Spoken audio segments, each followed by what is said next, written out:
one, ahead of Thomas Ramet and Gregory Aranda, with Maxime Dupre and Adrien Escoffier rounding out the top 5 of that particular competition. But Justin Brayton, former winner of this Paris Supercross back in 2009, Bercy actually, when it was big bikes only that day. There's Cooper Webb. And Ken Roxon, the recently crowned World Supercross champion, of course, a motocross world champion back in the MX2 class before moving to the United States and winning almost everything there is to win on offer there. But the darling of the crowd this weekend, no doubt about that, and it's going to be Marvin Musquin, Red Bull KTM Factory Racing. But they're all going to have their hands full tonight, because the rider who's had probably the most successful year of all, Eli Tomac, winning indoors, outdoors, and of course the Monster Energy Motocross of Nations at the end of September when it was at Redbud in the United States of America. Cedric Soubeyras will be looking forward to lining up today. It was a French one too, wasn't it? Was it last year or the year before? So he'll be looking to get on the podium if he can this weekend. But Cedric Soubeyras, the MM85 CBO Honda rider, what can he put on tonight in terms of a show for the fans? Let's hear what Justin Brayton has to say.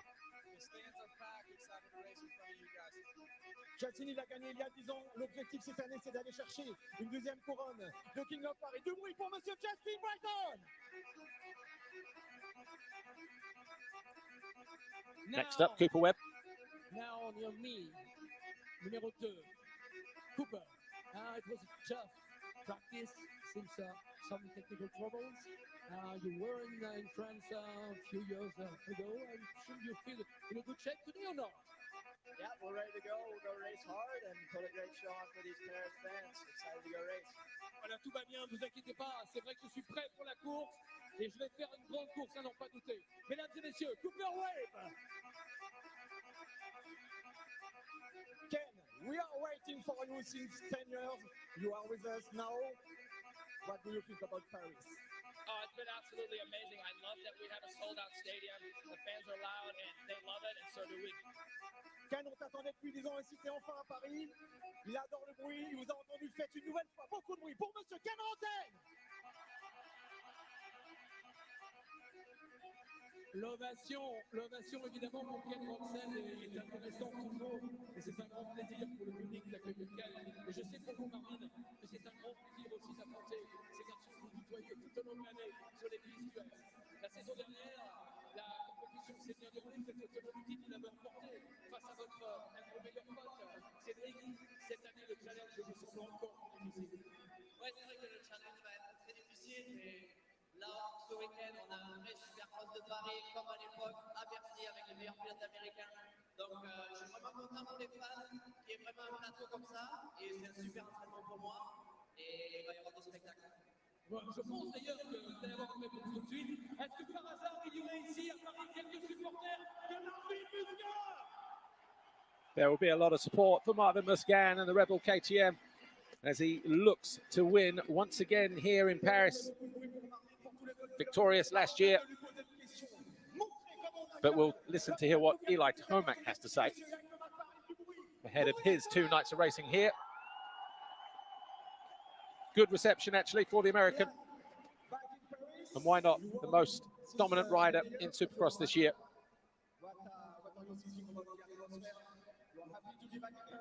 Oh, yeah, so excited to be here. It's been, I think, 8 years now. Last time I was in 2014, so excited and so cool to see the stadium really full.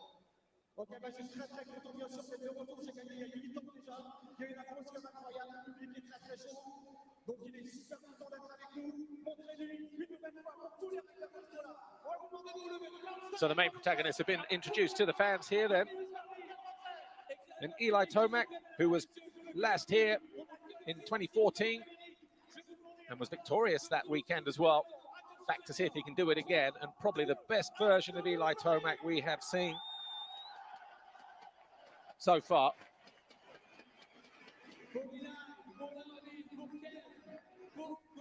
But with all the presentations over, all the pleasantries, it will be time to go down onto the racetrack pretty soon and start with the action here, starting with the SX1 Super Pole. That'll be 10 riders, of course, and that will be a rider going out doing a sighting lap and then a fast lap.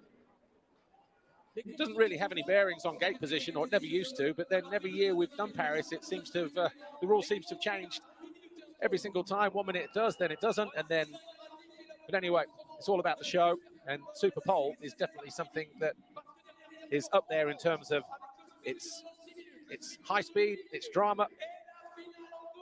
And they go, I think, in reverse order from where they finished in the time practice session.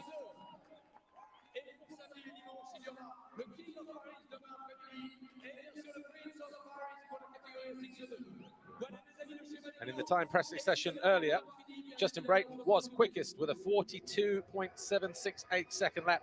Marvin Musquin was just less than half a second behind him. Kenny Roxon, half a second behind him. And then we had Eli Tomac fourth, Cedric Subaras fifth, Thomas Ramette, Cooper Webb in seventh, with Greg and Amanda, Gregory Aranda, of course, in eighth, Anthony Bourdon, Maxime Dupre. So I'm assuming they're going to be the 10 riders in Super Pole for the SX1 riders. And actually, during that opening ceremony where we were watching the riders perform as rock stars to AC/DC,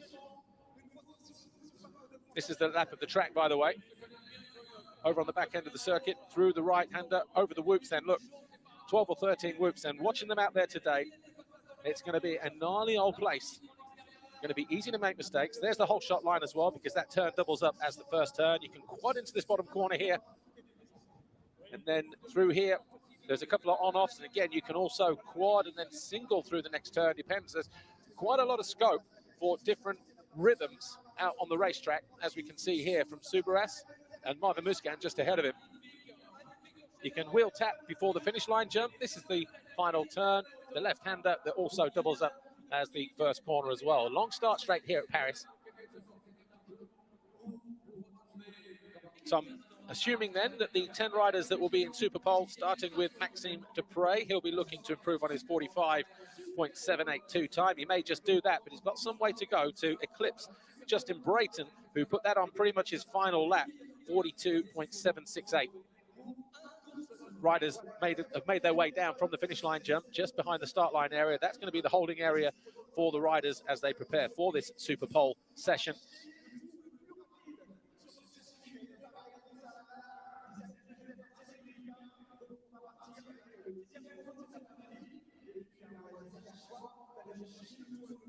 So let our French comms get down from the finish line jump there, as you can see right in the center of the screen. Lights go up for the first time. There is the view of the racetrack. The start straight right there in the middle. They come around the whoop section and then back in the opposite direction, freshly rolled, freshly prepared. And Maxime Dupre is the first rider out on track. We'll keep an eye on the split times. And the fans will have the perfect view of the 2,600 meter square screen that is up above the stadium behind them, behind the gate there.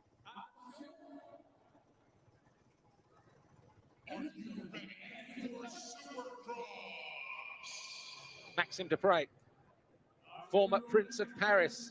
Both of those at Lille, the first and the second Lille back in 2014 and 15. So he was Kawasaki mounted then. We're also going to see the number 6 there of Thomas Ramette, but making a very slow line through the whoops before he starts to increase his speed towards the end of the lap. Maxime Dupre as Marvin Musquin looks on.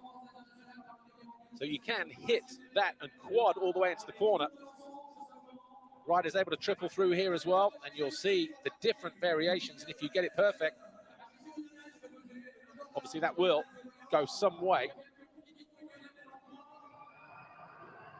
to getting a good solid lap. Lower on the right-hand side, so you can single or double and then triple your way through this rhythm section into the final corner.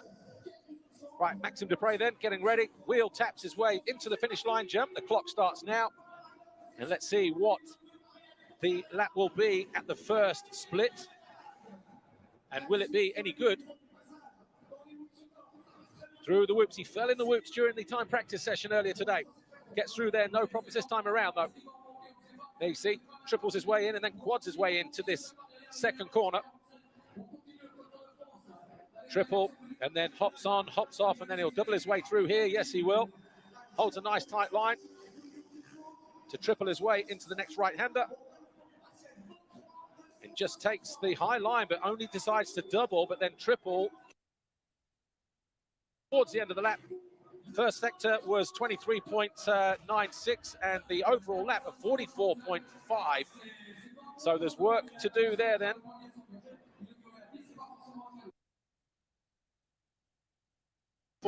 Anthony Bourdon is up next.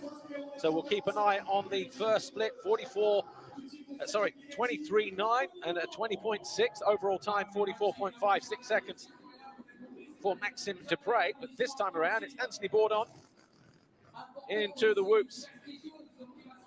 Nicely done through there. What will he be at the first inter? Sector 1 coming up. 23.9 is the time to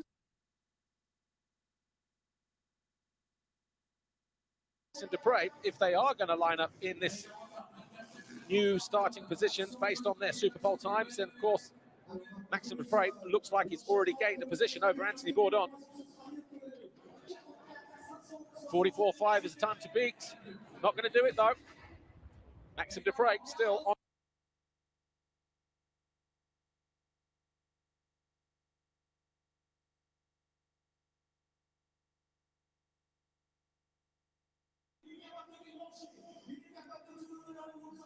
Next rider on track should be number 20, Gregory Aranda. Starts the beam now. So Gregory Aranda, number 20, on the KTM Tech 32 Trondeur machine. Into the whoops he goes. Nicely done through there. Good speed for Aranda. Looking for that split time. 23.9. 20, wow, he's a full second under. And the Aranda supporters showing their appreciation as he looks to get the better of Maxime Dupre. Final straight.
Honda SR Motor Blues, Ship to Cycle.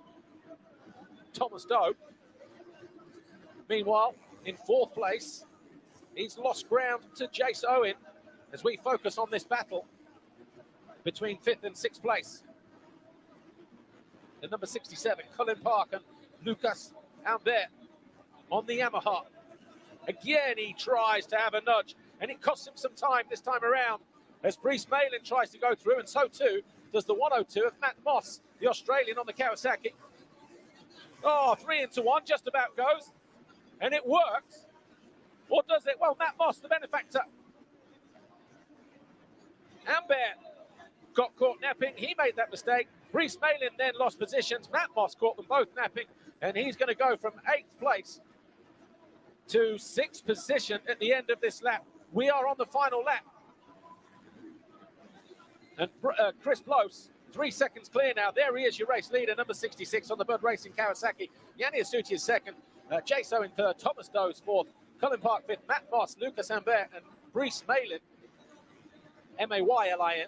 They are in 8th place now. Julien Lebeau and Quentin Prunier. He was hoping for better in this race, no doubt. Quentin Prunier had a good end to his EMX 250 campaign this year, but the flag getting ready, and it waves for our first race winner of the night, Chris Blos on the Kawasaki. 2nd, and following him home, Yannis Isuti.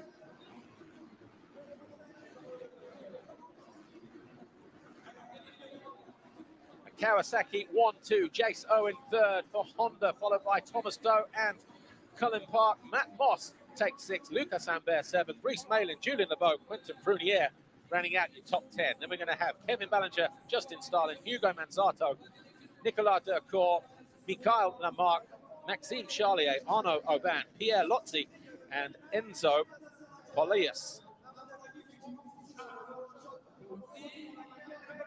Replay of the first turn then.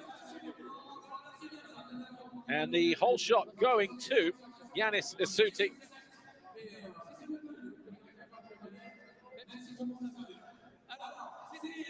The Ox Moto.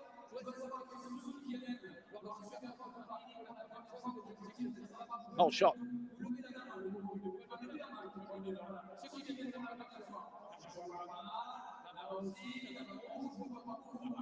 So just kicking things off then, just nicely.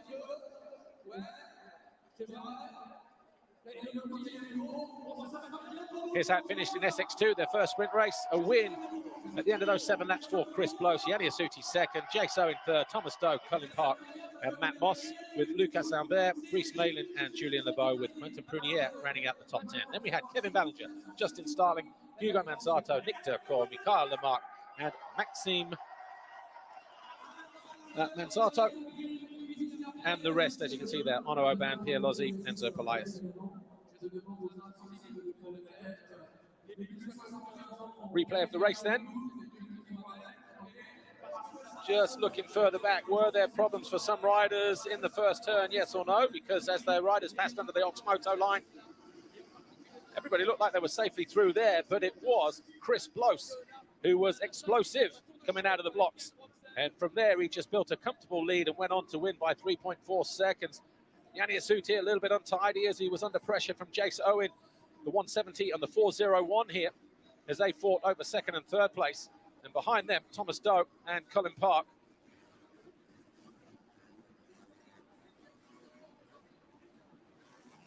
That was 3 into 1 down the back straight. Matt Moss taking full advantage of the shenanigans between Lucas Ambert and Brice Malin.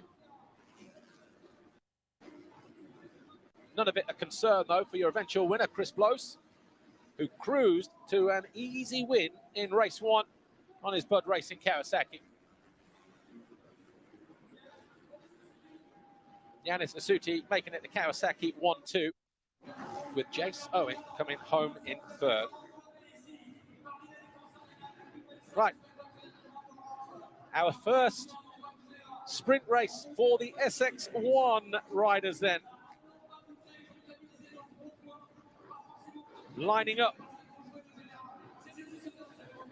in the positions from their Super Pole, I would imagine, because Kenny Roxon going to the line first. Eli Tomac, though, going to the line second.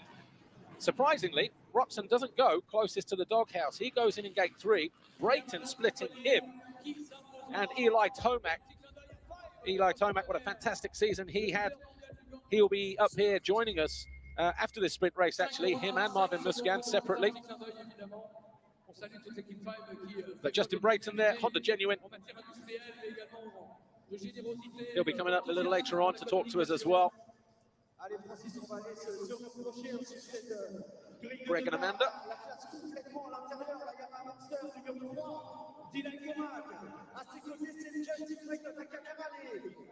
So Gregory Aranda takes his position.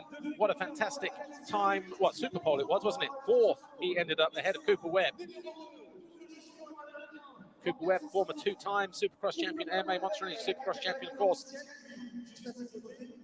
But just mediocre so far in that, you know, I was talking to one of the KTM mechanics down there earlier before we came on air, probably about 20 minutes beforehand. And might have been Marvin's mechanic, actually. And he was saying that because Cooper trying different springs during the session, he's only been really sort of fully riding now for the last 2 weeks. Remember, Cooper Webb hasn't been riding outdoors. He did ride the Red Bull Straight Rhythm a few weeks ago. But really, the last 2 weeks, just intensifying his preparation. There's Thomas Ramette.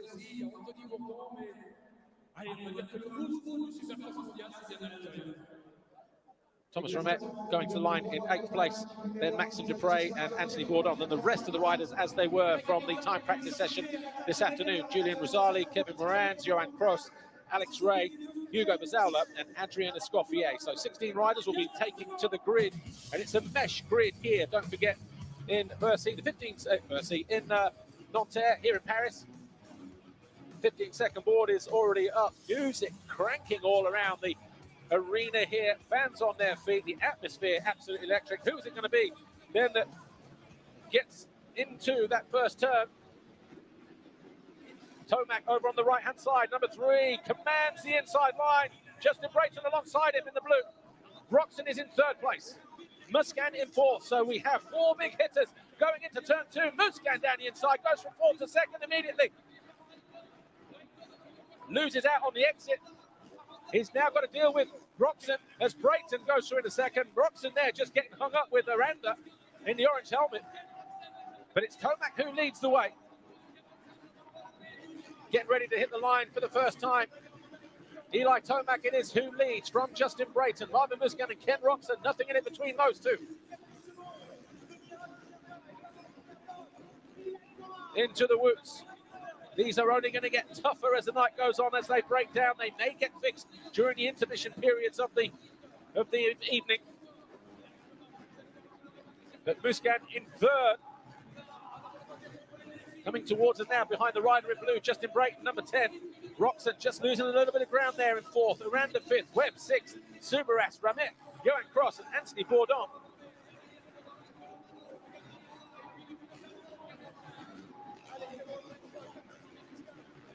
Tripling out of that final turn instead of wheel tapping on the 450s. Brayton under pressure from Roxon, Kenny Roxon. So Roxon there in 3rd. Where did he find his way past Marvin Musquin?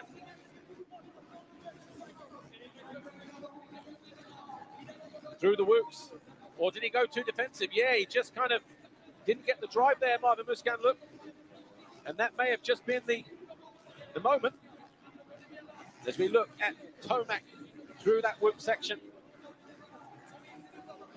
His gap was 1.2 over Justin Brayton. What will it be this time around when he puts in a 43.272? The gap now 1.3 seconds. Here is Honda Genuine's 2 riders, actually, Justin Brayton and Ken Roxon. 38 years old now, Justin Brayton. Still riding like he's an 18-year-old.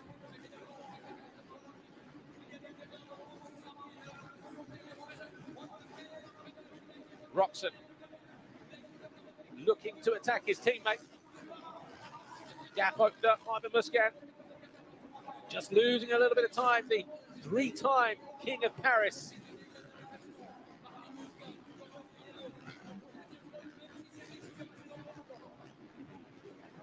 Three laps complete. Tomac's lead, 1.9 seconds now. Brayton cannot afford to leave that door that wide open, with Roxon snapping at his heels.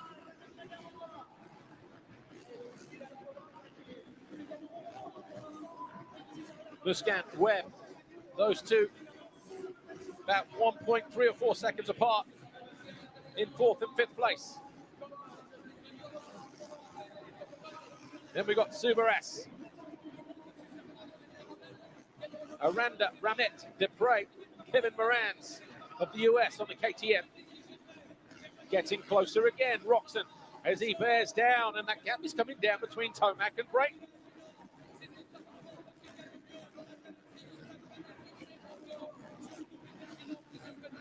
So 2.5 minutes plus a lap in this sprint race for the SX1 category. Can't afford to make any mistakes. Different rhythm there. Oh, look how. So where you can step on and off there, Roxon was forced to land on the downside of that step-on zone. See how rutty it is in that landing zone. And on the top of the dirt here, this is what the KTM mechanic was telling me why Cooper Webb was having to change his shot, because he said that the ground is quite soft and quite grabby. They tried it on the clickers, but it wasn't really working, so they had to try something else, that being the shock, the spring.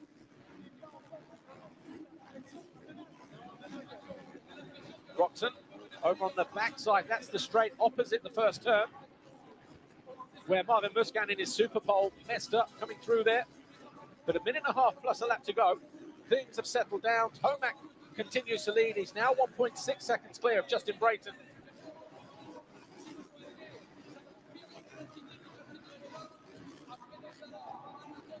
Kenny Roxon here in 3rd. Marvin Muscan now just not able to do anything about the top 3. Just 1 or 2 little mistakes possibly in quick succession, costing the number 25 here on the Red Bull KTM.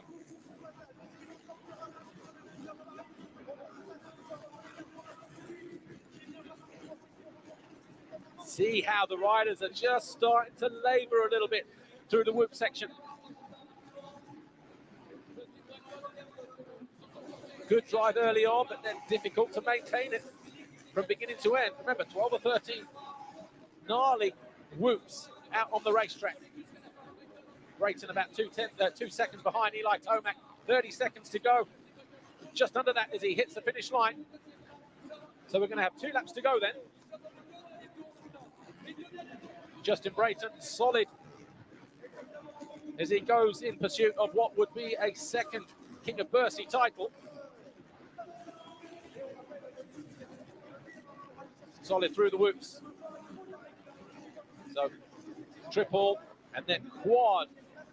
Is Roxon just starting to reel him back in, maybe ever so slightly, or not? Let's have a look. 43.9, 44.0. So no, actually losing about a 10th that time around to Justin Brayton, Ken Roxon. There's Muscan. Cooper Webb, number 2, just behind him. So the 2 Red Bull KTM teammates head into their final lap, separated by about 1.5 seconds or so.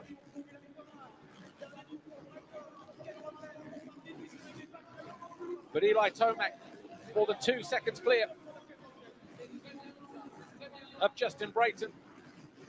Ken Roxon about 1.3 behind the American on the Honda, his teammate.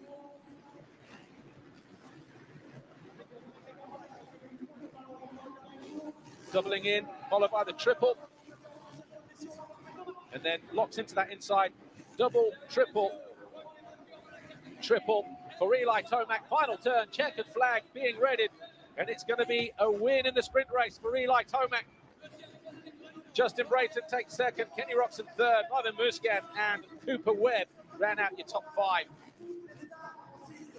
Not too far back, Cedric Subaras. He'll cross the line any moment now in 6th place. In fact, just making his way out of the final turn onto the jump now. And Subaras will be followed eventually by Thomas Ramette, Maxime Dupre, Gregory Aranda, and Kevin Morantz.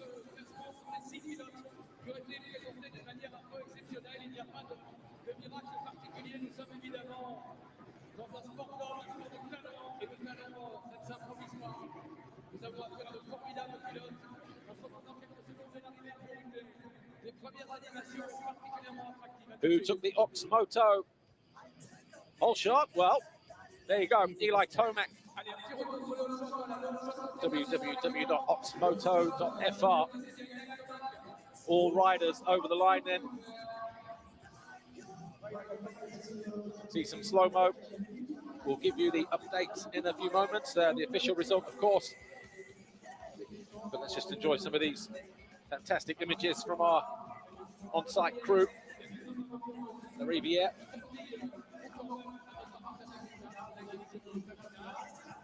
The official confirmation then, as we have it, Eli Tomac wins the 9-lapper from Justin Brayton by just over 2 seconds. Ken Roxon third, Marvin Musquin fourth, Cooper Webb, Cedric Subaras, Thomas Ramette, Maxime Dupre, Gregory Aranda, and Kevin Morantz.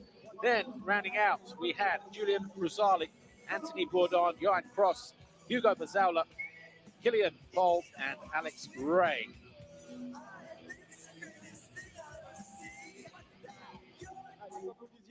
Take a look at the replay of the race then. Eli Tomac all day long from the inside. Strange that Ken Roxon, who had pole position, decided to go to gate number 3, possibly thinking he might have got squeezed on the inside, but it was Tomac who was explosive out of the line, and from there he was never headed.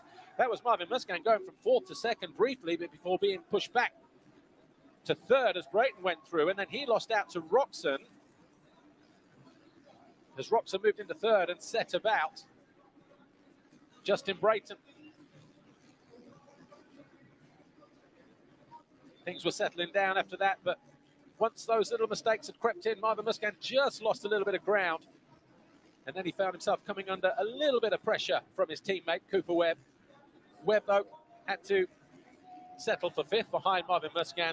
Roxon 3rd, Brayton 2nd. Eli Tomac, your winner from that first SX1 sprint race, though. They'll be able to have a little bit of a break now because there'll be all kinds of things happening in and around the stadium. We'll take the odd break during that time as well, as in there may just be a little bit of ambient noise in and around the stadium, as maybe we just regroup and get results and things like that. But out on the track, rider making his way out onto the track, Zachary Pichon, of course. Junior World Enduro Champion, switching codes from Motocross World Championship to Enduro, winning the Junior World title this year. So good to see Zach Pichon winning a Enduro World Championship. His dad, Mikhail Pichon, a 2-time Motocross World Championship in the 250 class in the early 2000s, 2001, 2002. But great to see Zach Pichon here. Still got skills on the Supercross track as well, although I'm sure his Enduro suspension a little bit softer. Not sure he's going to want to rattle across those whoops on something that's set up for tree roots and rocks. So anyway, Zach Pichon. Great to see him here. And for those that do understand French in and around the world, we'll just switch off for a minute and hear what he has to say. Évidemment impressionné, vous imaginez, arriver ici. Alors, évidemment, il a relevé le défi. Mais on va lui faire un premier cadeau. Et écoute bien, parce que le nom de Pichon, ça dit quelque chose à beaucoup de gens ici. Quand bien même c'est papa, et il y a 20 ans, qui venait conquérir le 2e titre mondial en motocross. 20 ans après, c'est Zach qui est là. Il a eu ces ovations historiques. Tu vas avoir la tienne, mesdames et messieurs. Je veux que pour la première fois de sa carrière, il ressente cette vibration particulière, que son cœur doit vibrer, il doit s'enflammer. Je veux savoir si ici, il y a des fans de Zach Pichon.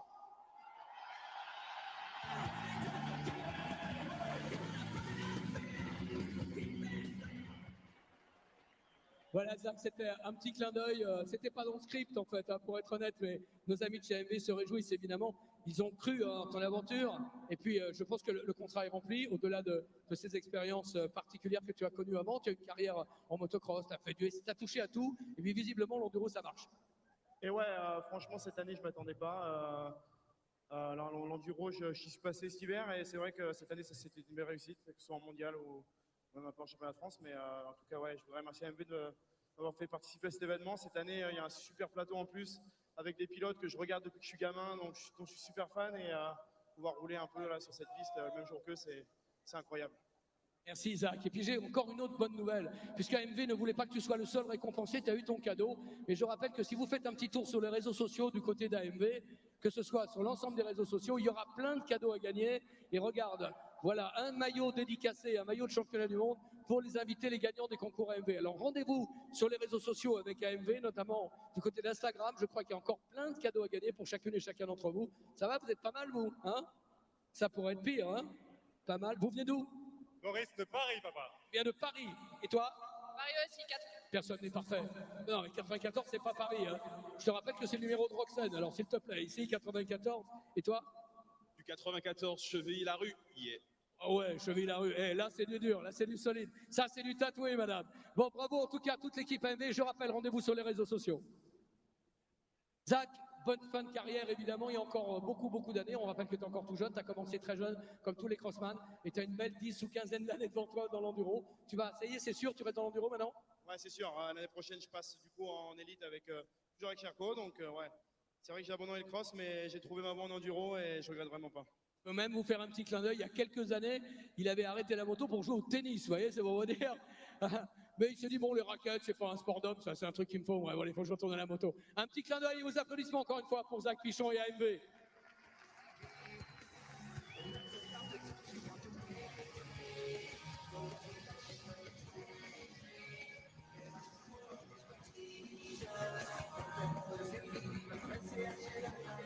Alors, des cadeaux AMV, on va saluer toute l'équipe AMV, on va remercier celles et ceux qui ont continué le jeu, puisque tout au long de l'année, notamment dans les prochaines semaines, vous pourrez gagner plein de cadeaux sur les sites AMV. Merci à Julie, merci à toute l'équipe en tout cas de nous avoir accompagnés. Qui n'a pas eu de cadeau ici? Il y en a qui n'ont pas eu de cadeau, levez la main ceux qui n'ont pas eu de cadeau encore. Bon, eh ben là, j'ai envie qu'on vous en offre. On a quelque chose en régie pour vous là? Mets-moi la poursuite, il est où ce canon à cadeau là? Il est où ce canon à cadeau? Vous pouvez m'indiquer? Aujourd'hui, nous sommes à Toulouse, chez Bonne Suspension. J'ai 1 minute 30 pour vous présenter comment sont faites mes suspensions. Allez, on se retrouve à l'usinage. Voilà, on est à l'usinage. Maintenant, ce bloc d'aluminium derrière moi va devenir une tête d'amortisseur. Chaque suspension commandée va être usinée à partir de cette machine. Le geste éco-responsable chez Boss, c'est que chaque gramme d'aluminium est recyclé dans cette pièce derrière moi et va être réutilisé pour fabriquer des outils spécifiques Boss pour entretenir les suspensions. Derrière moi, on peut voir les tubes d'aluminium que Boss Suspension va utiliser pour fabriquer nos fourches. La particularité de ce robot, c'est qu'il est fait pour les pièces cylindriques. Donc, c'est-à-dire que nos tubes de fourche vont être fabriqués et usinés dans celle-ci. Voilà pour ce qui est de la partie usinage. Maintenant, on laisse ça derrière moi et puis on se retrouve au contrôle des pièces. Alors là, c'est la partie contrôle. Chaque pièce est contrôlée avec des outils très spécifiques pour être sûr qu'il n'y ait aucun défaut sur les pièces avant le montage. Chez Boss, quand vous commandez vos suspensions, elles sont adaptées à votre poids et niveau de pilotage.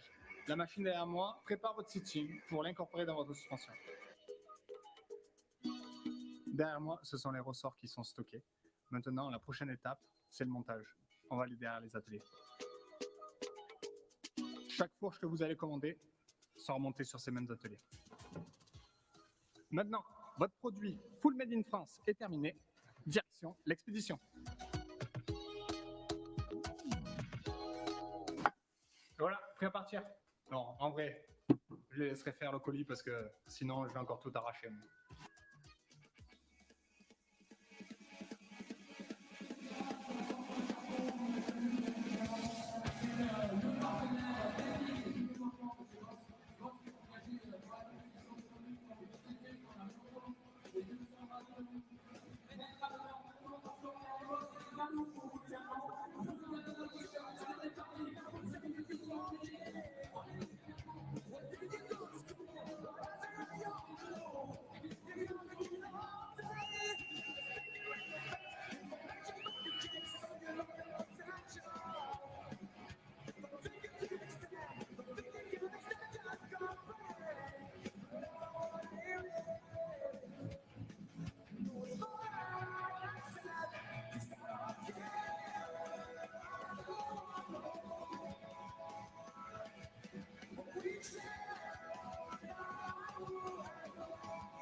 So, welcome back to our live broadcast here on MXGP TV with me, Paul Malin. I'm just joined now by Davey Coombs. You may know him as the editor-in-chief, owner, Racer X magazine, but he's also Lucas Oil Pro Motocross promoter. Davey, good to see you here. And I can't believe it's been about 100 years since you were in Paris last. The last time I think that I was here, James Stewart got food poisoning. So I want to say that was like 2008. That was back, of course, when the race was in Bercy.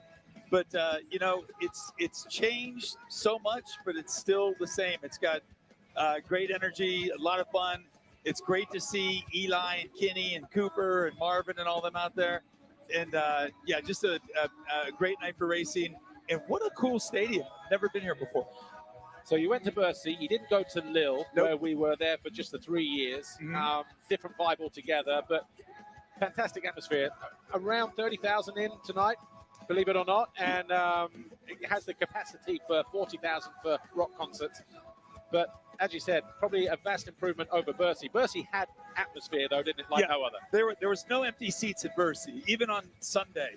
It was a special race because you had all sort of the ghosts and the heroes and legends like Ricky Johnson. You could feel them there, and Johnny O'Mara and Jackie Vimone, and of course John Michel. And I missed all that, so I got there right about to start watching. It was Jeremy and Jeff Emig in the mid '90s, and I mean, it was as much a party as a race, at least in the hotel bar afterwards. But man, those guys, you know, Paul, this is the most influential and important off-season Supercross there's ever been, and that goes back to 1984. And the things that they've done and continue to do here, it's really cool to see, and it just maintains year after year. And it's the one that has outlasted the rest. Oh, yeah. And just looking at the list of winners here, the first one was back in March 1984, and that was between two races in America, an indoor race and an outdoor race. It actually is between the Daytona Supercross in '84 and the Talladega Supercross. And both those events were run by Jim France, who runs NASCAR. But it was a weird sort of schism between the Supercross promoters and the AMA. We've heard that before. But in that case, none of the OEMs really wanted to support those two races except Kawasaki. So Honda told Johnny O'Mara and David Bailey, and Yamaha told Brock Lever that they could come and race Bercy in the middle of the week, which As you do. Yeah, but it's crazy to think that you do the Daytona Supercross on Saturday, Bercy Tuesday, Wednesday, Thursday, and then fly back and do Talladega. And Bailey was the only one who kind of did them all, and he had to ride a production bike when he went back, and I think he got like fourth.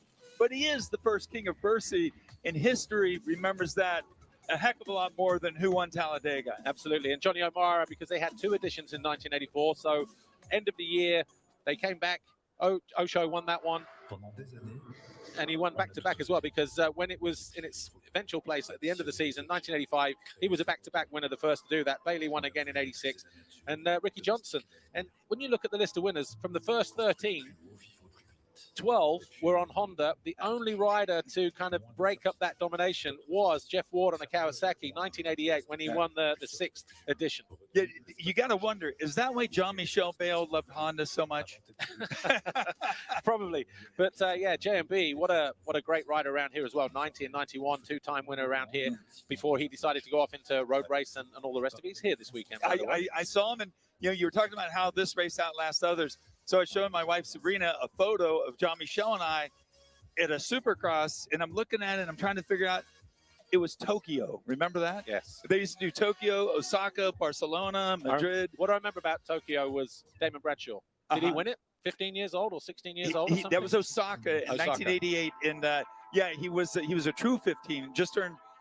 He'd done one outdoor national, and yeah, his first Supercross race, he beats Ricky Johnson in Osaka, and it set the stage. We thought Damon was going to be our guy, but it turned out that John Michel and Jeff Stanton had other plans. Yeah, and then Jerry McGrath, who came on a little later on. We were having that discussion last night at the hotel. Yeah. How nobody saw it coming, wins in his rookie season, and then, as you said in your own words, changed the face of Supercross forever. If you think about it, what Jeremy did, and we'll zero in on, let's say, January of 1993, he loses the first two races, doesn't get on the podium, and then he reels off 6 in a row and literally changes the game. And, that was kind of the end for Stanton It was kind of the end for Damon Bradshaw. Of course, John Michel had already quit.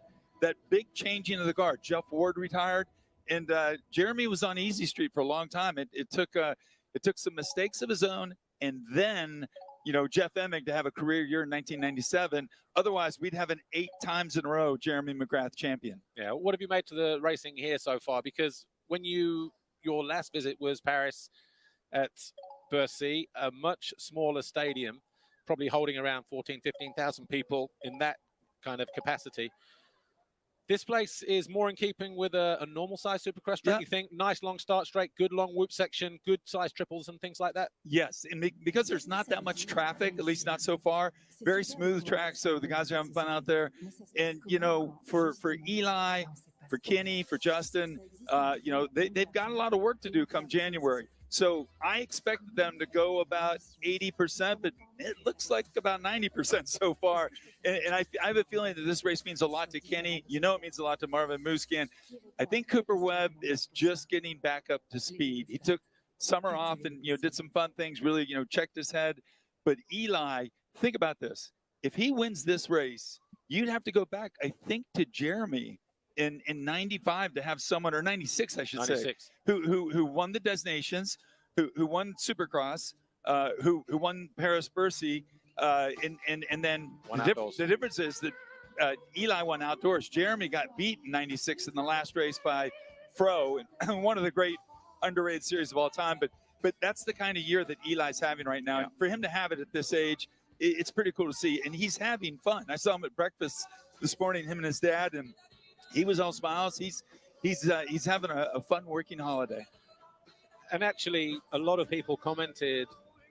Let's talk about the Motocross Nation for a moment. Just a few weeks ago at Redbud in Buchanan, Michigan, the way he celebrated with his teammates afterwards, they'd never seen him let go like that. Yeah. And I think that's part of him being inside the Yamaha family, because when he went from Cowie to Yamaha end of last year and they made him ride the Yamaha test track, and just being around people seemed to have brought him out of his shyness a little bit, maybe.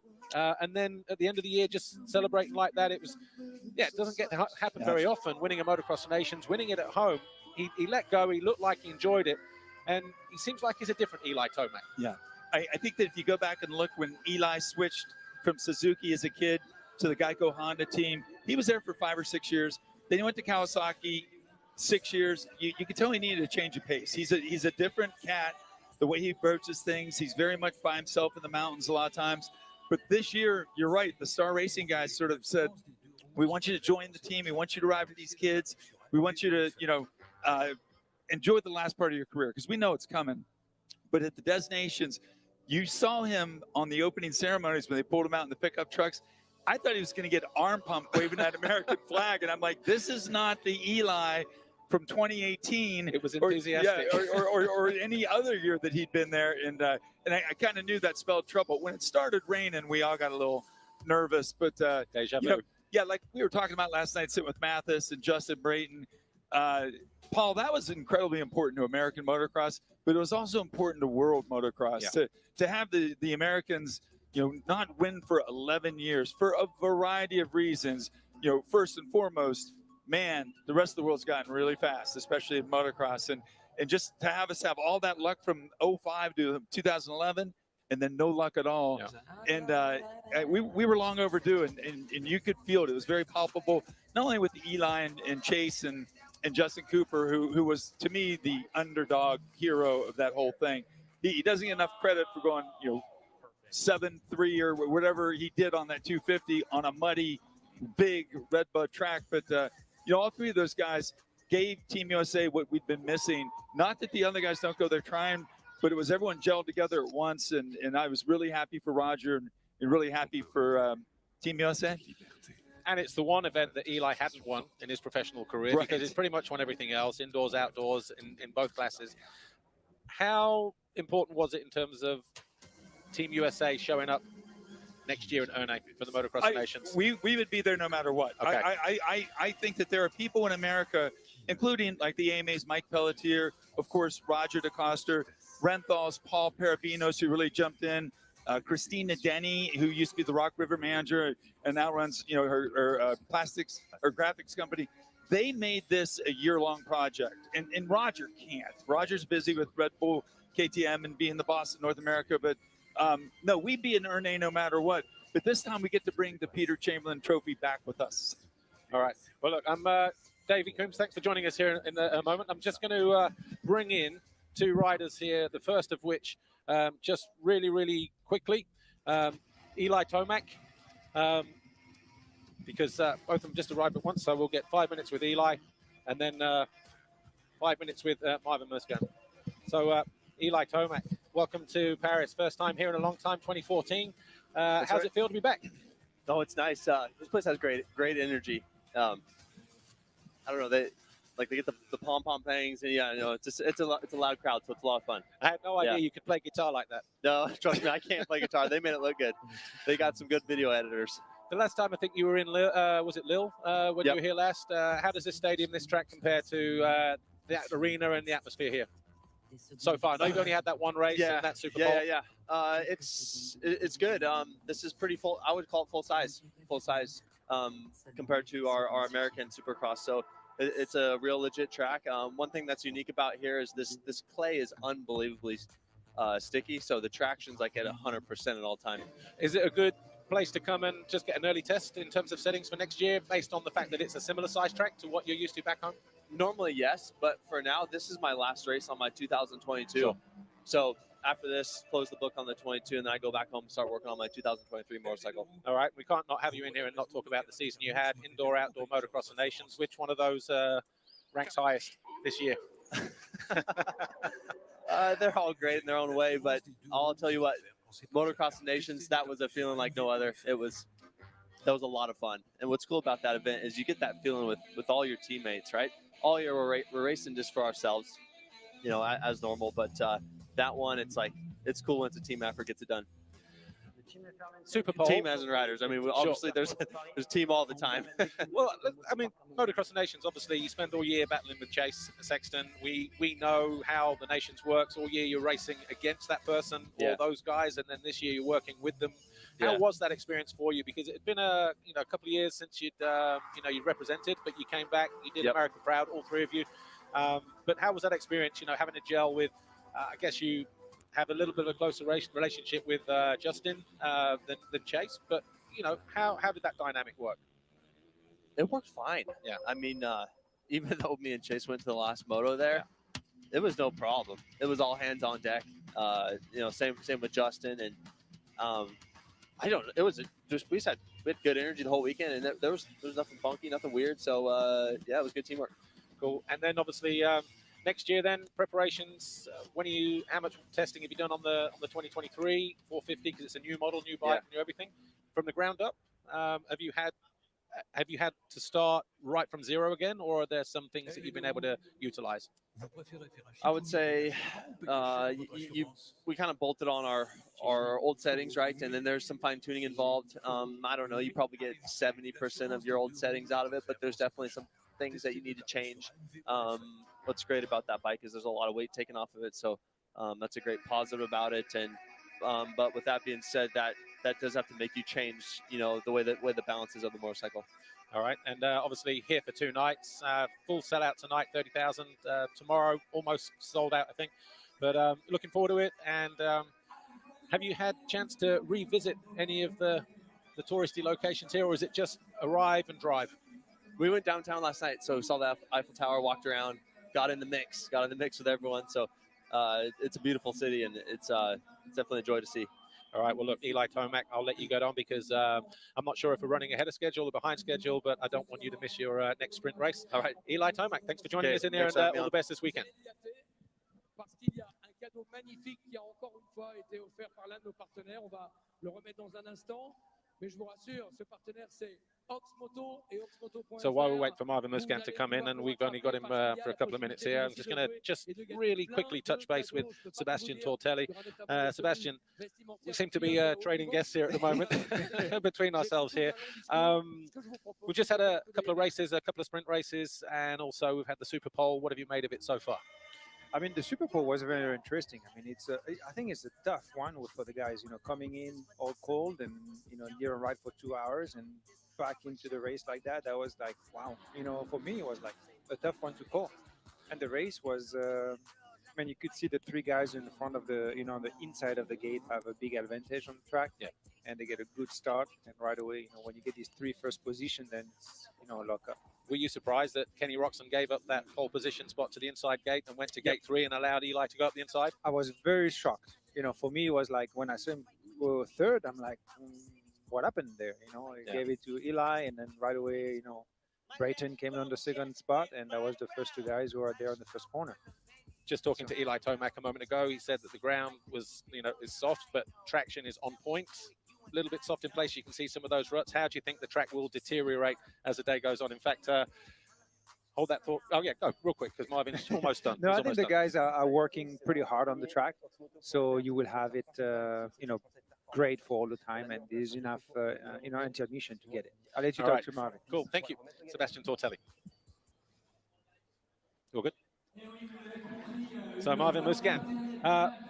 Welcome back to Paris. Obviously, you were a winner here last year on what was a slightly softer type of track, you know, no whoops and things like that, one night only. But how was the track this weekend? Because a lot of people talking about the whoops may be quite challenging, certainly as the race goes on. How have you found the track and how's it racing so far tonight? Yeah, we have a beautiful track. I'm really pleased with it. Obviously, great riders, and I just feel like we're back to the Bercy old days where, like, you know, the top American riders are here. I remember when Jeremy McGrath or Ezra Lusk, you know, back in the day. I feel like we're back in the real Paris Supercross. So good for the fans on TV, obviously. Good for the fans here in the stadium. It's a full stadium. We have a real Supercross track. I mean, everything is, you know, back in Paris to make it a one to remember. Let's talk about your Super Pole lap. Unfortunately. Coming out of turn 3, the right-hander, was it intended to be a scrub or did you break traction and it just got away from you ever so slightly because it looked like the back wheel just landed off the race line and that messed you up for the triple and then you bobbled again? Yeah, honestly, I opened up my corner pretty well and I stand on my foot pegs the whole way. Usually I would sit down right here and practice, but this time I was like, okay, we have traction. Let's stand on the foot pegs and scrub that thing. But you really have to, that angle of that corner, you really have to turn in the jump. Yeah. And maybe I thought I was going to go maybe off the track. So I scrub a lot, and I don't know. I have to see the footage and see what happened really. Yeah. Because it happened so quick, so I wasn't sure what happened, but I definitely thought I was going to go down. I save it, I don't know how, and yeah, managed to stay on 2 wheels and try to save a decent lap time. I ended up 6th place. It's a bummer. I think my time was good until then. Yeah. So. And then obviously in the race, great second corner. It looked like you'd gone from 4th to 2nd. You found your way past Kenny and Brayton on the inside there, almost, but then you just lost drive coming out. I want to say I didn't go full send into the corner. You know, it's day one. It's day one. Well, I didn't want to hit them, but that's why I pivot hard, and then Brayton was able to carry his speed around. I didn't block him. Yeah. I did block Kenny, but I got around, Kenny and got 3rd right there, and then Kenny got around me the next lap, but I was 4th until the end. All right, well, look, like I say, I'm not sure if we're running overtime or behind time. I don't want you to go down there and miss getting ready for your sprint race, the next sprint race. But Marvin, all the best. I'm sure there's more to come over the course of the next night and tomorrow. Enjoy it. Yep, you got a nice view right here. Yeah, absolutely. We've got the best seat in the house. Amazing, yeah. Maybe I stay here. Yeah. Well, that's it then. Marvin and I will call all the races tonight.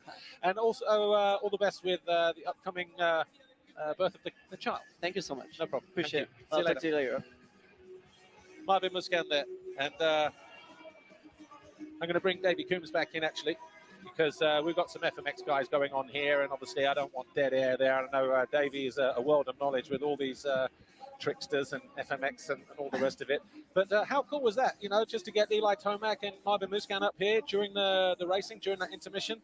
Not sure if you had a chance to hear what they were saying, but Paul, I think I'm showing my age, but I'm a little more starstruck by Sebastian Tortelli and Jean-Michel Bayol because they're more in my time, and Johnny Cuso from 100% North America. But no, yeah, it's super cool, and the atmosphere is very different. If I or Jason Wygant or Danny Blair went to do an interview with you know, Eli to Supercross in America or a national, it would be like, no, you got to come later, you got to come afterwards.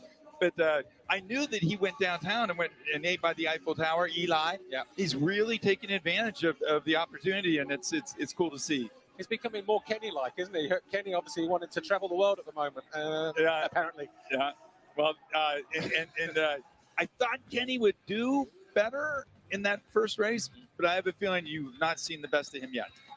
First race, all kind of feeling the way. I think it's in terms of, yeah, I mean, Paris, everybody wants to do well in Paris. I know it's a one-off event. It's not affiliated to any kind of series or anything like that. It's, as you know, as Xavier would say, or the guys here, the promoters would say, you know, 100% sort of 100% action, 100% show. It's always been like that. Okay, we're missing the mechanical hand that released Ricky Johnson back in 1987. We're missing the island coming down from the stadium with John Van der Berg or Davy Strybos on it, or even, you know, because sometimes those things go wrong as well. Jackie Vimon, when he was, well, that wasn't here, that was at his party. Right, but, yeah. I remember reading about that in Motovert. But yeah, I remember at one point, didn't they have like the space shuttle as part of the opening ceremony? They've had all sorts, Harleys, they've had Cadillacs, you know, all kinds of things. But yeah, they tamed it down for a little while. But anyway, yeah, that was back in the day. This is now. FMX is also on the agenda. It is gaining in. Oh, it's always been popular, hasn't it? But you know, with the FMX guys, kids want to be entertained, parents want to be entertained, and it does have everything, doesn't it? That no other Supercross has really. It does, and I'll be honest with you. This, you know, watching freestyle motocross, you know, and this goes back to growing up with Travis Pastrana, or at least near Travis Pastrana. He was this little kid on an RM80, and he would do no-handers and no-leggers with a Wile E. Coyote stuffed animal on the back of his chest protector. And during racing the 125 Nationals. Yeah, and it would be hard because you're like, man, Travis, you know, I know the evolution of tricks is one thing, but gravity never evolves. Sooner or later, this is, you know, gonna be tough. Now they're so good at it, they're so specialized. But when Travis and those guys are doing it, Kerry Hart, even, you know, Mr. Deegan, Mad Mike Jones, and of course E.T., the OG of FMX. Yeah, not ET3. Yeah, those guys, what they were doing was completely unscientific. There was no technique to it. It was get up in the air for that second and a half where you got zero gravity and do something. Yeah. And now it's changed so much. And I don't know if you've ever got to see Axel Hodges ride in person. But at the Nations, actually, this year on Saturday, they just had the Monster Energy ramp there, didn't they? Just on the start straight. Yeah, there are two people in the history of Loretta Lynn's that I know of that won the novice class, and I can remember. Yeah. One was Jeremy McGrath in 1987, and the other was Axel Hodges about a dozen years ago. And he decided he didn't want to be a racer. Yeah. He decided he wanted to do his own thing. And my goodness, he's like Ken Block. He may not be the F1 champion, but he might be one of the most popular car racers in the world because of what he does. And what Axel is done with freestyle motocross, which is not do so many contests, but just sort of make it his own with his social media and the things he does with Dirt Shark. And it's cool to see. But I still think the first time I saw Travis do a backflip was the spookiest thing I ever saw. It still bothers me because he didn't land it. But fortunately, he was in a sawdust pit in Annapolis, Maryland. And then you look at what they're doing now on his nitro tours and triple, I can't. Triple flips. Yeah. Just a couple of weeks ago, I saw it. Obviously, Chad Reed was out there when he went home to the Supercross race there in Australia. But and they obviously went on and saw the Nitro Circus tour. And, you know, the two guys, their names forget me at this moment in time, but they just triple flipped, seen the rehearsals for it online, and, you know, to see it just on Insta, you know, was like, dude. And then we said after the first one, no one will do a double flip, and then they did. No one will do a triple flip, and I don't think we will see a quad because of the height that they have to get, and you know the rotations they have to generate. Yeah. I remember growing up, and you probably remember this. Maybe you're one or two trips as a young 80cc Grom in America. Did you ever see Doug DeMokas try and wheelie around a racetrack? I didn't see. I don't think I saw him, but I remember being at Glen Helen for the Grand Prix in 1990, the 500 GP, and there was a guy in the paddock. I think he was on a Suzuki 80, and he was up the quarter pipe, and jumping, you know, like pulling 180s like they do now. And I was like, dude, that's insane. You know, and that stuff is for BMX. And then obviously he was doing that. But going back to Axel Hodges, I think it would be fair to say Travis Pastrana set that benchmark for someone like him, you know, to say, I'm a racer. I don't need to follow that racing career. And obviously, you know, Deegan as well, you know. Absolutely. You know what's funny is if you'd have told me in, let's say, 2000 that Travis Pastrana was going to be a Hall of Famer one day, I'd have said, well, yeah, of course. Yeah. But if you had told me in 2005, I'd have said, no way, he's done. Yeah. But what he's done with his career on his own path, the things that he does, not only with the Nitro Circus, but the things he does in rally, the things he does in speedboats now. Have you seen that? Yeah. It's incredible. I don't think that he was ever hit the place where he was doing front flips like that. We had not evolved, you know, when he was in his freestyle heyday. Again, it's not unsettling, but it's scary. Yeah, it's not like, you know, you don't need to be sitting there, you know, thinking, oh, I wonder what happened if I had a device that came up and just locked the front end and we turned it into a front flip. Yeah, no thanks. Had enough of those experiences. Yes, and like he just whipped that bike.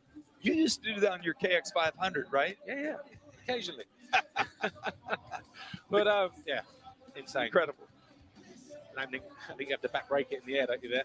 But what about next year? Obviously, new season about to start. Monster Energy Supercross. How many rounds is that going to be? 17. It's going to be 17 rounds, and then we're going to have 11 AMA Pro Motocross events.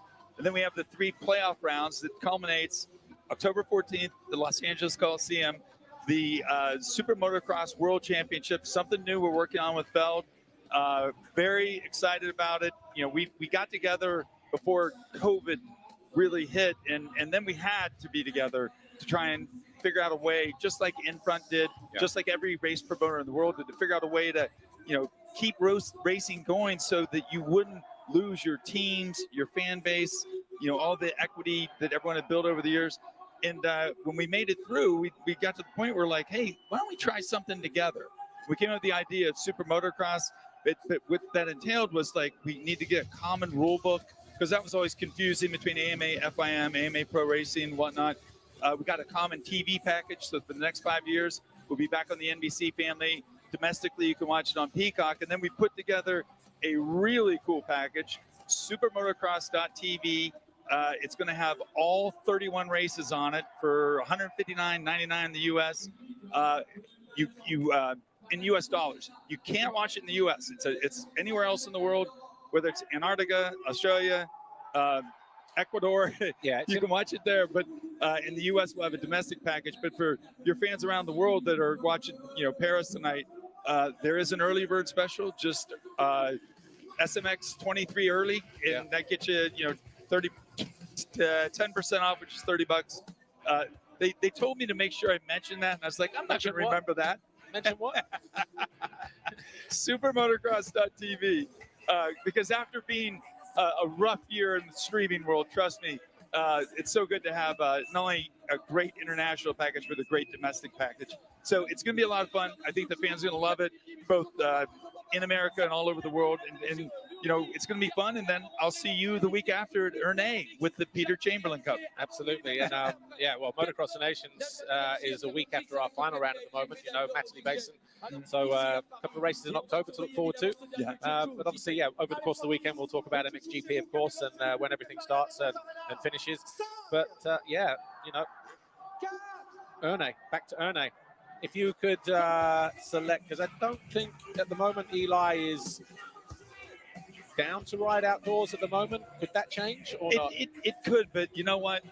I wouldn't be surprised if Eli made next year's Supercross his farewell, and then just, you know, does the playoff at the end of the year and goes from there, because you know, he's at a certain age. He's got 2 kids now. Very happy. The masterpiece that it is his career. He's got a nice ending to it right now. I don't think he's going to spend a lot of additional time racing. We were very lucky this year in America, and you guys to watch. Yeah. Antonio Caroli came back, tried a few races. Ryan Dungey came out of nowhere, and it was really cool. I don't see Eli doing that simply because he's been, he's JT's son. He's been on the grind since, he's about 6 years old. You can see that he's very comfortable with his career, where he is now, and to have won everything this year is that's quite a mic drop. Yeah. For Eli. If you could pick a nation's team. Well, unfortunately, we have the same dilemma a lot of other countries have. Our 1, 2, and 3 in MRPRO motocross in the 250 class: Australia, Japan, Australia. Right. So they're out, and now we have Tom Vial coming. He's French. I'll stick with Justin Cooper on the 250, and man, Chase Sexton without a doubt. Yeah. On one of the 450s, and then a pick and mix. Yeah. Jason Anderson needs a mulligan on Team USA because he's the only guy in the history of the sport, Paul, whose only moto finish in the nations was a win. Yeah, he's 1-0. Yeah, but the problem is everyone else is 1 and something, or 0 and something. Yeah. But when that Japanese rider landed on him at Majora, I remember that day and thinking, well, our luck could not get any worse. And then next year at Natalie Basin, it rains and rains and rains. So actually, you know what? There's a spectacle. All with their phones on, with their lights on. Going back to Majora 2016, Team USA almost had it in the bag. Just that one little tip over from Cooper Webb. Obviously, he was having to ride solo, though, wasn't he? Because he didn't have a wingman to back him up, and that was it. And that kind of pressure, that kind of situation, boisterous crowd. It was a fantastic event, but not one that I thought would end the way that it did. Right. France winning on the final half lap when Febvre passed Tommy Searle. Cooper, a couple of laps from home, tipping over. It just changed, and that is the unpredictable nature of it. And I think that's why we love it so much. It is, but I'm a sentimental guy, so I was really happy for Eli. I was really happy for Justin Cooper to have a chance to actually get a win, because there's a whole generation of our guys, the Martin brothers, Jason Anderson, Dungey got a couple wins very early in his career, but then that was it. But like Justin Barsha, it's hard to win. You should know, Great Britain, let's see, there are 3 of you in 50 years, you and the Fish and Kurt Nicole, that are the only British guys since the 60s to have a win at the nation. So I pull for guys who haven't gotten a chance to win. So that's why I like to see Jason Anderson back out there. But it would be hard to replace Justin Cooper or Chase Sexton the way they're riding right now. Yeah. And what have you made to the racing tonight? We've only had, we had the Super Bowl, we had the sprint races, 5 minutes plus a lap. What have you seen so far that kind of you're looking at thinking, there's still more in the offing here, whether it's Kenny stepping it up, Marvin getting a good start and wowing the fans in the next race and things like that? Because the SX1 guys, it's worth pointing out, the point scoring system for the SX, the 450 class, is 1 for a win. Very motocross nations. 1 for a win, 2 for second, 3 for third, so on. So lowest score from all of the races count. So the sprint races count and the main event count to the overall winner tonight. So Roxon is not just third. He's got a little more. I think that's great, but no one in this building and no one in this TV booth thought that Eli Tomac was going to get a whole shot to start this whole thing. So I think he caught those guys off guard. I think that Kenny knows he's got to be out front early. He's got to take that inside gate first of all. And he had the pick. Yeah. So or actually, Brayton had the pick. No, because they did the Super Bowl. Oh, that's and then right. Obviously, Okay. Kenny, Brayton, and then Eli. So they went 3-2-1 in terms of gate pick. So that was that. But Davey, we are, I would say, about another 10 or 15 minutes from the next race, the sprint race. So I think we'll just call it for now, and maybe later on in the night we'll get you back in, unless your buddy Mathis turns up or Eric Sorby turns up, or I know Justin Brayton's coming in this segment, in a couple of races time.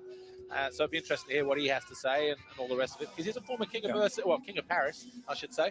And great to have him back as well. Yeah, and this must be an embarrassment of riches for you to have all these guests. Because when I watch you on MXGP TV and you're by yourself, and I'm thinking, only Paul. I don't even know if Jason Wygant can do that. I know Danny Blair can do that. They could do it together, but you're the Iron Man of this. So to have all these other guys stepping in and joining you, and as always, it's a pleasure for me. So actually, there was a time, I think it was at Bercy, and JT came back and they had their big kind of return with the new clothing line. This is probably 2012 or 13, something like that. A lot of former JT athletes were in. So Dogger was there, running the machine. Brock Glover, he was in the house. Daniel Laporte, you know, there was a lot of them in there that night, and I was utilizing them as guests as well during the night. I think there was a few more races that night as well, more, you know, less of this that's going on now, but it was great to have those guys in and talk about their Paris experiences and all of that. But we will be taking a break. For now, though, David Coombs, thanks for joining us. Oh, it's a pleasure. Hey, no problem. And if I don't get you back up here in the next 2 days, then of course, you know, it's been great to see you. Catch you at the hotel later on anyway. We will. We're just literally going to continue this conversation, and we're going to solve all the world's problems. And by the way, I still want you, and I think it'd be a great idea. I know Mathis and Kiefer talking about this life swap. We should do a host swap. Bring Wygant over to do one of the MXGP rounds. Have you come over and do Redbud again, or one of the other great American tracks. And you would be most likely working with either Ricky or James Stewart. Well, that'll be a pleasure. I know we discussed it last year, of course. How was the 50th anniversary of AMA going with all your different past riders, past champions? I heard James Stewart, he got a couple of goes. Yeah, James got a couple of goes. I wish we had Jeremy and Ricky Johnson each do one on their own because they did the first one together. But we had RV do it. We wanted Dungy to do it. And then Ian Harrison called up and said, I got bad news. He's racist. Dungy's not doing it, but I got a question. Is number 5 available? Yeah. And I was like, what? You know, and then also is 222 available. And so we were okay with not having Ryan in the booth, but maybe next year. But yeah, James did it. James loved it. Brock Glover is fantastic, and it was a fun experiment. But the problem is we created a second opening for James Stewart, we'll call it, because he did it once, and he's like, I want to do this. I want to get back into racing. And you know, his Bubba's World podcast is awesome. So I think that you'll see some back and forth between Supercross and Motocross as we pull this whole Super Motocross thing together. But yeah, it'll be a lot of fun, and I think any of those guys would be honored to work with you. So if we can pull it off, and Jason Thomas, you can keep him in America because I think he's going to do all the outdoors as well. So I'm very, very, very stoked to have that team back together, and also, of course, Ricky and Todd Harris and Lee Diffie and Supercross. It's going to be and Will Christensen. It's going to be a lot of fun. Cool. Well, look, David Coombs, always a pleasure. We'll catch up later on, no doubt, I'm sure. But thanks for joining us up here this evening. We'll take a break for a few moments. When we return, it will be for the second set of sprint races, starting with SX2 and then SX1. And from there, of course, there'll be more of this stuff in and around the stadium for the fans here. We've got a couple of main events coming up later on as well. So stick with us. We're not going anywhere. Don't adjust your TV sets. We're just going to take a nice little drink break right now, and we'll be back in just a few moments' time.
Alors, où sont les deux finalistes?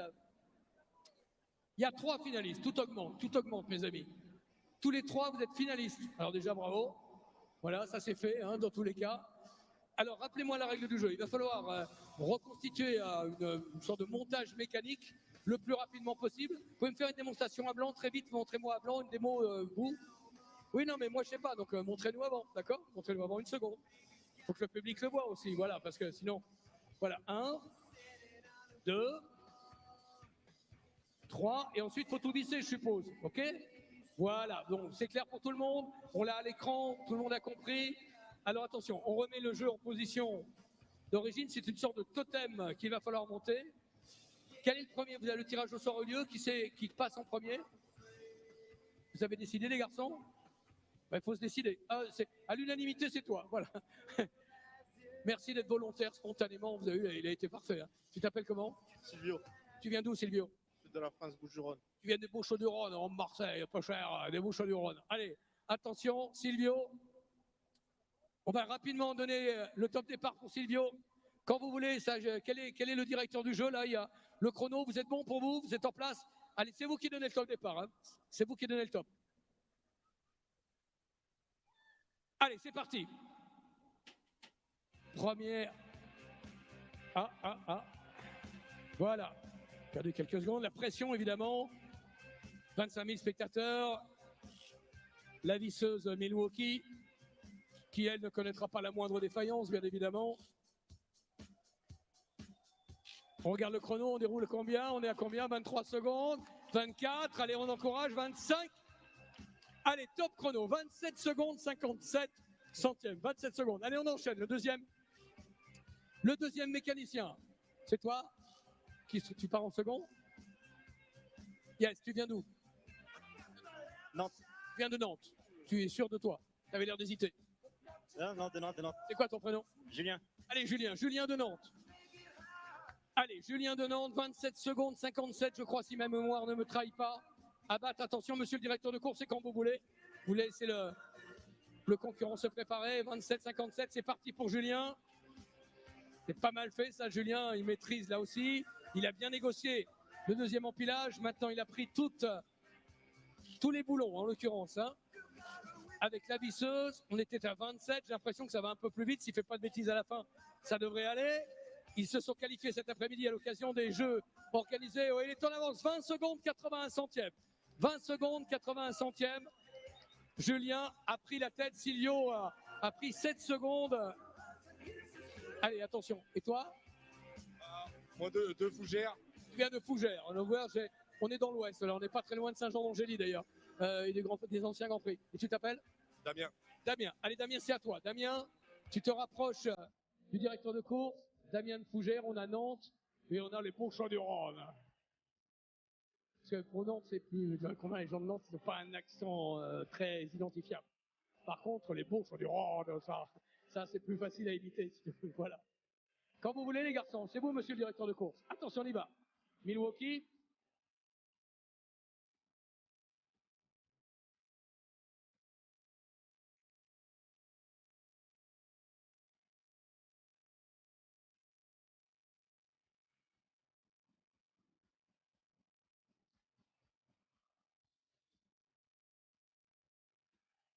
Applaudissements, mesdames et messieurs, le chrono. Alors, le chrono, 20-49. Hein, ça s'est joué à rien, là.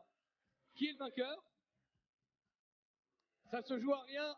Mesdames et messieurs, c'est la Fougère qui s'est imposée. Voilà notre ami de Fougère, bravo en tout cas. Ils sont nombreux à pratiquer la moto dans cette région-là et ils gagnent un kit d'outillage avec évidemment c'est une visseuse choc là, qui est tout à fait intéressante, un très joli cadeau Milwaukee. Merci à Milwaukee de nous avoir offert ce petit moment. Je rappelle que les jeux sont également organisés demain hein, pour ceux qui sont avec nous demain. Tout l'après-midi, vous pouvez tenter de vous qualifier avant les phases finales. Allez, tout de suite, on va retrouver la compétition avec le feedback et nos amis d'YCF. Quelques notes de musique, le temps de faire placette et on se retrouve avec la course de feedback.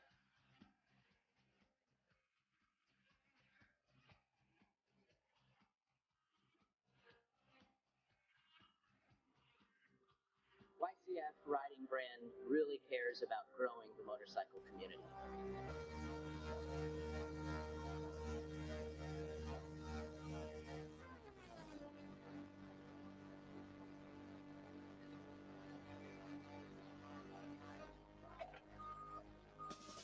quality is very, very good. The engineering, the ergonomics, I mean, these things are really well built. The craftsmanship is top notch, and it comes from a racing family.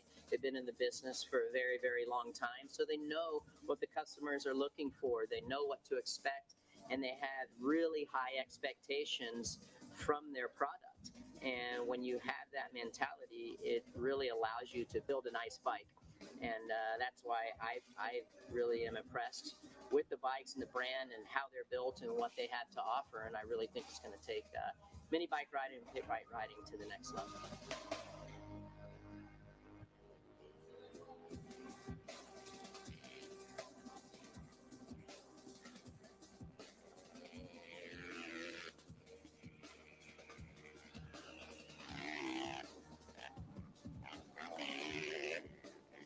You know, it's funny, the pit bike category is starting to take off again, and it's great to see. The reason I like it because it gets new people into the motorcycle industry, and that's what it's all about. And you know, that's why I like the YCF. It's definitely user friendly, really turnkey. They make a fantastic product, and I think they're going to really do well in the mini bike category.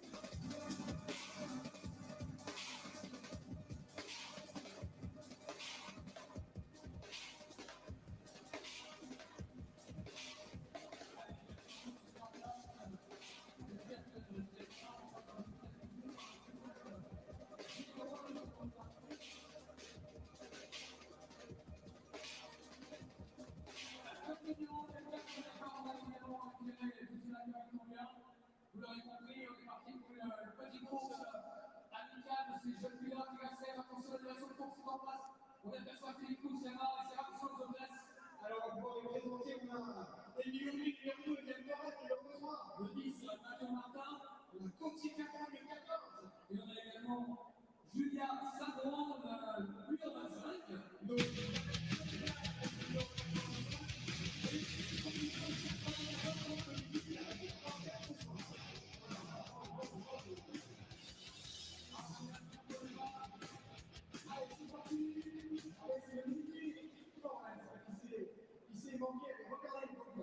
Les mini gracias de 88 cm3.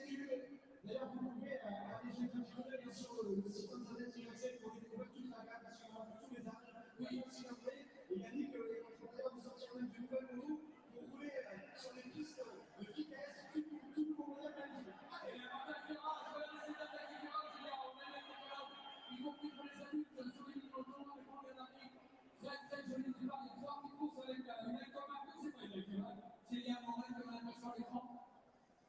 Et ouais, exactement, il a pris un bon départ, également raide. Et vous pouvez les encourager aussi. C'est un personne 3 tours, on peut les déplacer, ils vont passer pour vous.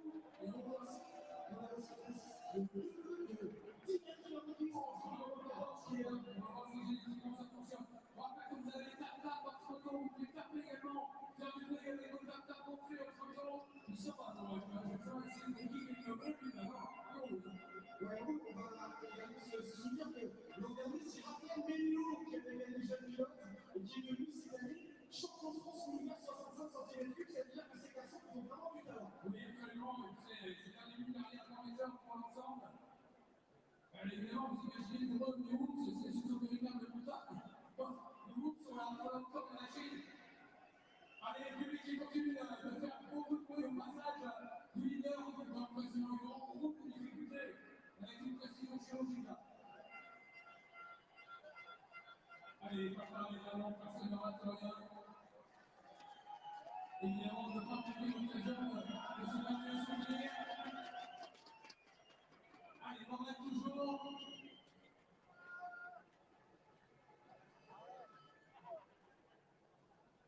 Allez, derrière les notes, on va voir la poursuite des 200 numéro 14. Gauthier Caron en deuxième position qui se fait maintenant menacer. Et ça revient effectivement. On est sur le 100 numéro 85, il s'agit de Génénac qui se prend la troisième place. Génénac, attention, nous sommes à une tour de l'arrivée, je pense, à mon pointage personnel.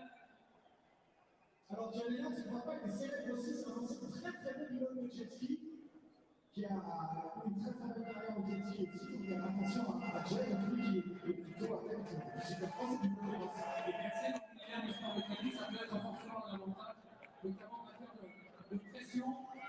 Allez, voici le leader, donc bien correct, facile, maintenant qui va prendre un tour à bien de ses adversaires. Il y a Bataille Ferras pour la deuxième position, effectivement, toujours avec le sol, mais en fait, on se Cameron Gauthier. Cameron Gauthier qui a pris le meilleur, mais attention, Géminat va peut-être tenter un freinage à l'intérieur. Cameron Gauthier, Géminat pour la deuxième place de Montgomery. Et quasiment Kilo, ça se bouscule dans les routes. Et ça passe sur la quête bataille, mais quelle bataille! Géminat à l'extérieur. Cameron Gauthier à l'intérieur. Ah, ça rigole pas. Ah, mais ils ont vu ce que ça se passait tout à l'heure. Enfin, si, c'est bien sûr regarder la première manche des Simpsons avec Thomas qui avait 30 ans, ils ont le numéro. Aussi, ce que l'on lui aussi parce que si on va attaquer à droite, à gauche. Et on regarde la finale du travail. On va mettre une petite finale sur la course sur la session. On commence à celle-là. C'est un sport qui faut travailler. Allez, le drapeau de l'année, c'est bien du coup, là. Le drapeau de l'année avec Pierre-Marie. Sur le fil blanc, et bien récupérer la deuxième place, c'est Cameron Gauthier. Et puis le podium sera complété effectivement par le numéro 85, Jacques Bénat. Cameron Gauthier, Jacques Bénat, bien quand même. Rapidement, on va contourner. Allez, Yannick, il y a donc qui est en train de s'occuper du drapeau de l'année. Les derniers qui passent, on va tirer au dernier groupe français d'ici quelques secondes. Super bien. Allez, Yannick, on va rapidement rejoindre le podium. Merci à Yannick Organe, le fondateur du secteur de la salutation et les derniers concurrents. On a quelques hommes qui écrivent.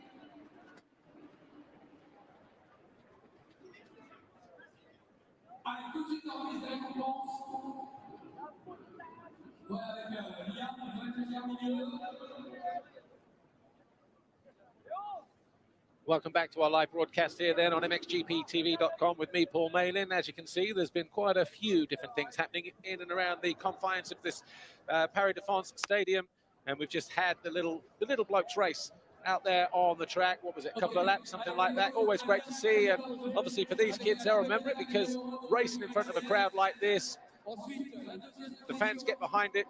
They love it, the parents even more so, and they can sit back and enjoy the rest of the night now until they have to do it all again tomorrow. But all kinds of little activations going on in and around as the riders take a bit of a breather. We will be back in a moment with the second of the sprint races, SX2 and then SX1, a little longer than the previous ones.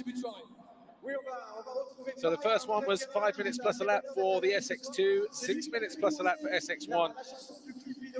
For the second SX2 sprint race coming up in a few moments' time, it will be 5 minutes, but it'll be 8 minutes plus a lap for the SX1 guys. And of course, for SX1, the race points are 1 for a win, 2 for second, 3 for third. So as it stands right now, Eli Tomac on 1 point, Justin Brayton on 2, Kenny Roxon on 3, Marvin Muscan 4, Cooper Webb with 5 points, Cedric Subarat 6, Ramet 7, Maxim Dupre 8, Aranda 9, and so on and so on.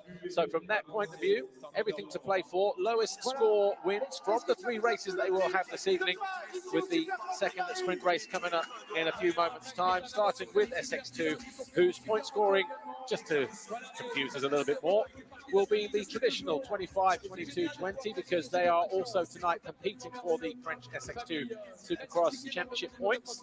So tonight and tomorrow night, 6 motos for them, and 2 nights of action, so 2 more rounds, whereas this round does not count towards the French Supercross Championship in the Premier class, because the Premier class is just a one standalone event that brings riders from all over the world. Of course, a lot of those aren't competing in the French Championship. But the track is clear. I can just see out of my commentary position above the final turn that the SX2 riders are just waiting to make it to the start grid for their second race of the evening. It was great to catch up with Davey Coombs a little earlier, talking all things history, Paris Supercross, and all kinds of things as well next year, and how the formats are going to run in terms of what else is coming up, you know, with the Monster Energy Supercross and outdoor as well, Lucas Oil Pro Nationals, and the Super Motocross series as well. Those 3 rounds culminating was at LA Coliseum at the end of the year. And of course, we've got the Motocross Nations to look forward to as well at the end of our very own MXGP TV season. If you need more information on the calendar for the Motocross World Championship, the FIM Motocross World Championship, obviously, if you're on MXGPTV.com now, then you know that we are on MXGP.com. On that homepage, scroll down, the calendar in its entirety is there. Still 1 or 2 TBAs, so look out for a calendar update imminently, I'm told, and hopefully that will be in the not too distant future, so you know exactly where those events are. And if you're joining us on MXGP TV for the first time or new to MXGP.com, our website, then on the calendar, if you want to know more about each event, then of course you can click that event and it will take you to the information page, nearest airports, road networks if you're going from north or south or east or west or whatever, and the track layout as well for the more sort of used tracks, if you like, the more common circuits. Might not have the track maps at the moment for a new venue, but at the same time, we will, you know, all that information is there. You can also go back to 2004 if you want to know past world champions, past Grand Prix results, past championship standings for motocross in MXGP class, MX2. You can also select whether it's the European Championship, WMX, you want to select European Championship in 85, 65, 125 EMX 250. And yeah, there's so much information on there that you need to get your head around. But as you can see, the SX2 riders then have had their sighting lap. Yannick Asuti, one of the riders there, just making his way to the grid as we speak. And let's just give you a quick recap as to the points or the result in that first race. It was Chris Bloss, riding number 66, who was victorious in race 1. Yanni Asuti, who we just saw. This guy here, Jace Owen, was 3rd. The 773, Thomas Doe, was 4th. Cullen Park was 5th. Matt Moss, 102, was 6th. Took he had a 2 for, didn't he? 2 for 1, coming out of one turn into the other. There is Thomas Doe. I wonder what he will do this time around in this sprint race. So Cullen Park was 5th. Matt Moss, riding 102, was 6th. Lucas Amber was 7th. Brice Malin 8th. Julian LeBeau and Quentin Prunier. He'll be hoping for a better result this time around. Cullen Park, though, 5th place on the Honda. The SR Motor Blues ship to cycle machine there, number 67. 7 laps it was last time around, so it's going to be about the same again this time around as we look at Matt Moss, Bud Racing Kawasaki. The Australian. So we have nationalities here from the US, from France, Australia, competing in this SX2 category. The 15-second board will be up in a few moments' time. But Jace Owen, just there, 3rd rider from the top of his shot there. Riding number 401, a former Prince of Paris. That was back in 2018 in this very arena on our 2nd visit. 15-second board being readied.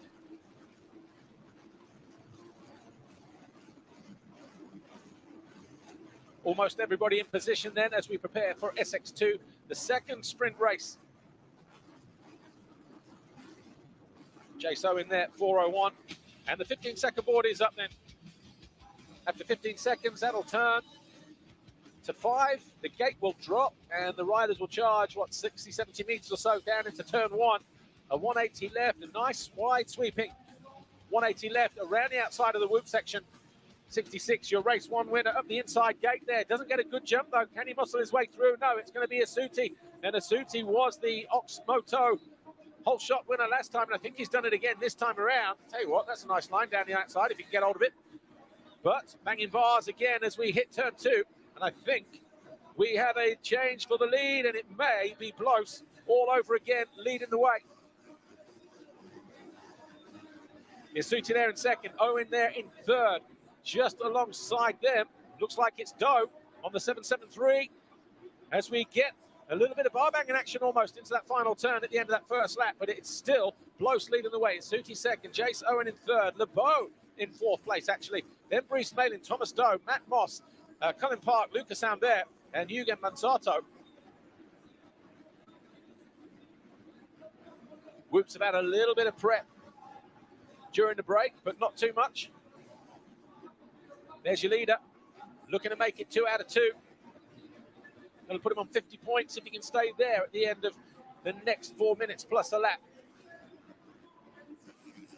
A little bit off balance there for Jace Owen. Still hanging on in 3rd position in yellow. So the 401 for Honda FR25 Sutton. A little bit closer this time around, though. Close, not able to dictate. Well, he's leading the race, but he's not able to dictate the pace like he did in race 1, where he was victorious by almost 3.5 seconds. He's about 3/4 of a second clear at the start of this 2nd lap. Jace Owen looking interested as well there in 3rd place. They're just starting to leave behind. Is that Julian Lebeau? Well, if it is, Julian Lebeau showing on a KTM. There's a Suti. So get the riders over the line. Close, 66. Is Suti there, right there in 2nd. Jace Owen still hanging on in 3rd position as we hit the whoops again for the 3rd time. Gnarly little inside rut for the riders to get into. See how it's already starting to break down this corner here as well. Turn 2. Isuti able to seat bounce his way and then takes a different rhythm in and out of there. Look, compared to Owen.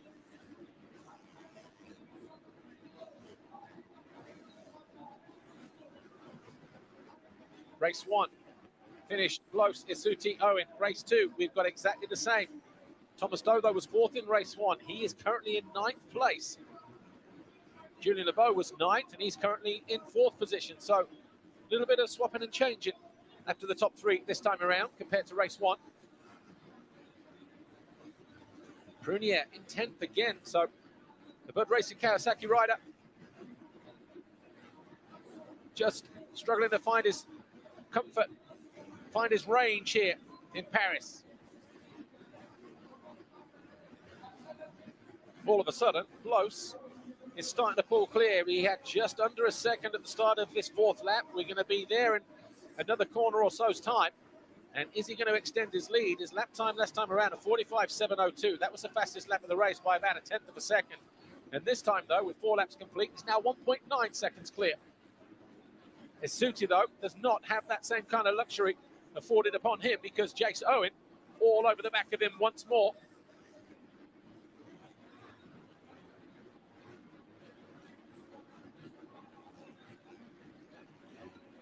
So less than a minute to go. Owen getting closer. If he finds his way past, then these two will be tied on points going into the main event a little later on this evening.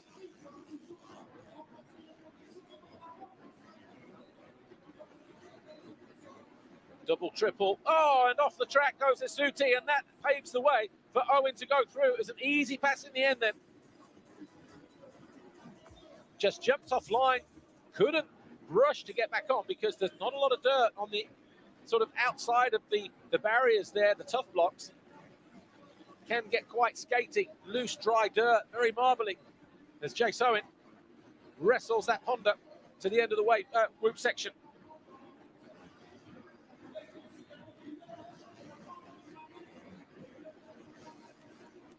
Isuti trying to rectify his mistake as he closes back in on the American.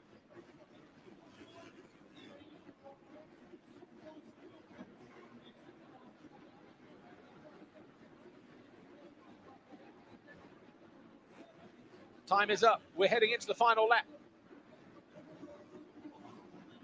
Close now, almost 2 seconds clear.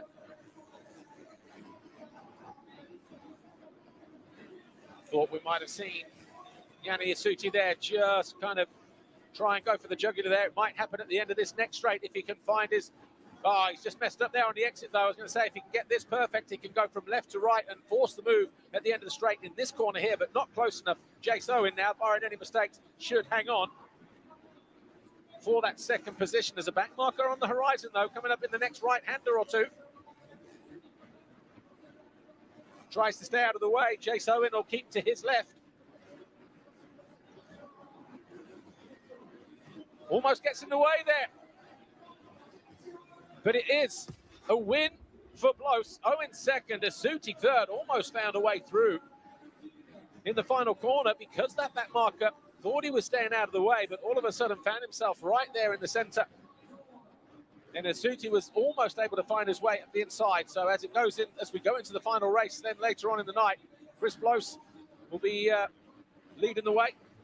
Jace Owen and Yanni Asuti changing positions then, trading places, second, third, second this time around. Those two tied on points for that second overall. Matt Moss coming home in fourth place, found his way past Julian Lebeau on the final lap. So the Australian then going from 6th to 4th in race 2.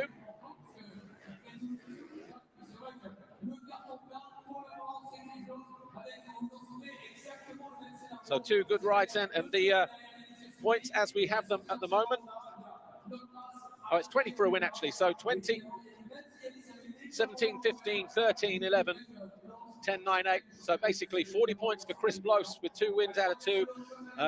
Jace Owen on 32, Yanni Asuti on 32, and Yanni Asuti taking the Ox Moto pole shot for the second time today. Matt Moss is on 23 points. And then we have Thomas Doe rounding out the top 5 as it stands right now. So still a lot to play for heading into that final race. And that main event coming up a little later on. But some of the recaps then from that second sprint race, SX2.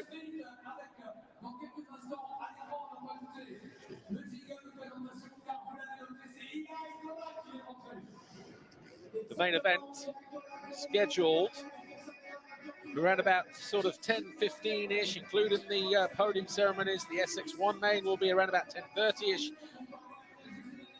If all things continue to stay on time. The SX2 main is 8 minutes plus a lap. The SX1 main, 12 minutes plus a lap a little later on. But confirmation then of the second sprint race in the SX2 class. Chris Blos wins it comfortably from Jace Owen and Yanni Asuti, those two vying for the second and third steps of the podium. Matt Moss is 4th, Julian Lebeau 5th, and then Reese Malin, Thomas Stokes, Colin Park, and Quentin Prunier with Lucas Ambert. The SX1 guys out on their sighting lap, almost coming towards the end of that sighting lap as we speak. So who will it be that takes the win in this second sprint race then? And the 450 riders this time around, it was 6 minutes plus a lap last time around. And then race 2 will be 8 minutes plus a lap. Eli Tomac already taking his position behind the gate, courtesy of that win in race 1. Brayton alongside him, and then Roxon just as they were lined up for race 1. 16 riders will line up. There's Marvin Muscan, the 25. Spoke to him spoke to him and Eli Tomac during the intermission there earlier on. Said he needs to see what he did on the Super Pole lap, where normally he said he would have sat down, but because there was so much traction, thought he could stand up, but then something happened, wasn't sure what. Either way, it cost him what would have been possibly a pole position and prime gate pick for that first race. In the end, Eli Tomac managed to get onto gate 1 as the pole sitter after Super Pole. Kenny Roxon opted to go into gate 3, where he finds himself once again. Cooper Webb, though, in that first sprint race.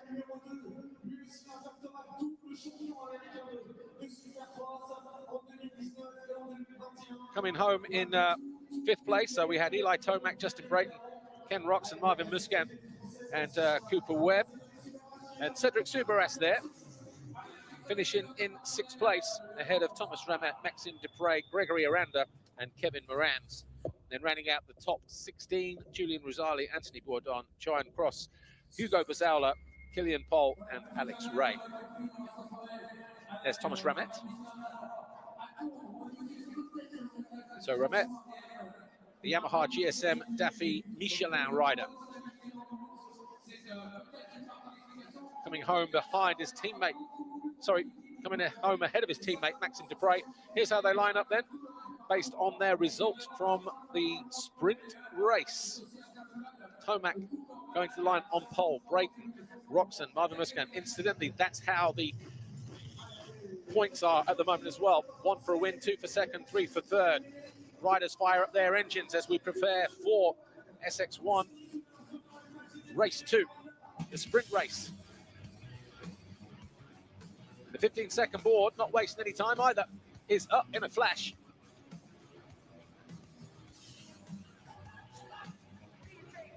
You can feel the atmosphere right in and around the stadium. 5-second boarder's turn. Who's it going to be that gets the Oxmoto whole shot award? Another good start from Tomac up the inside there.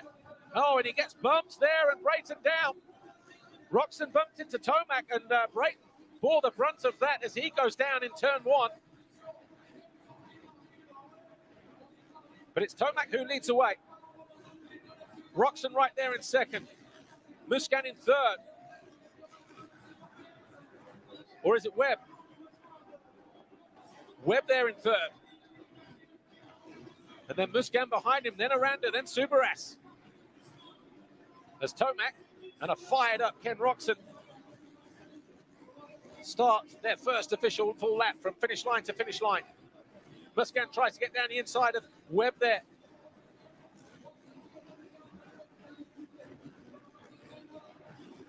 See how tough those whoops are starting to become. Some riders losing momentum and having to double their way through. But look at Roxon here.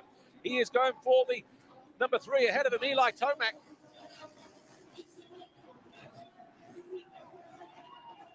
Back end just losing a little bit of traction there as Roxon tries to square up to Tomac, who looks over his shoulder at the end of the rhythm section, sees Roxon there. These two really pulling away as the two Red Bull KTMs start to beat each other up in the background. Roxon pushing on hard. This is the first real test for Eli Tomac this evening, and Roxon lets him know he's there, takes the lead on lap 2, slips underneath the American, takes the advantage away. What can Roxon do from here? Can he stay there? Fans on their feet. Atmosphere insane around this Paris arena.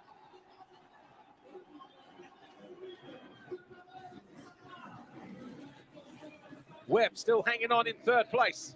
Muscan in 4th position and Roxon having to go defensive. Will there be a cutback here from the number 3? Well, he thought about it. You know what? It might be up his sleeve a little bit later on unless he can get good drive across the waves. But Kenny Roxon far too good across the whoop section.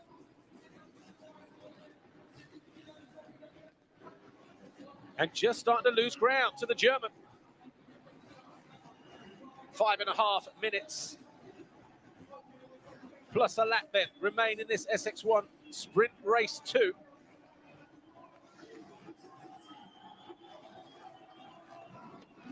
Can Roxon pull a position back? Where is Justin Brayton at the moment? Well, he's up to 13th. Remember, he went down on the first turn after there was a tussle between Roxon and Tomac, and that caught out Brayton, your rider who finished second in the first race.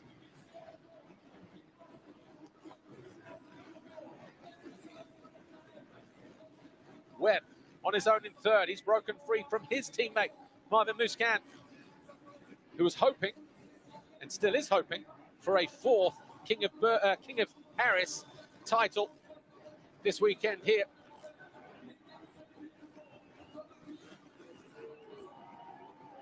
Roxon just a little off balance there, just had to give it a little bit of leg swag. 4 laps complete. Tomac less than a second behind. 9/10 that time around, and he was 2/10 quicker than the number 94 on that occasion.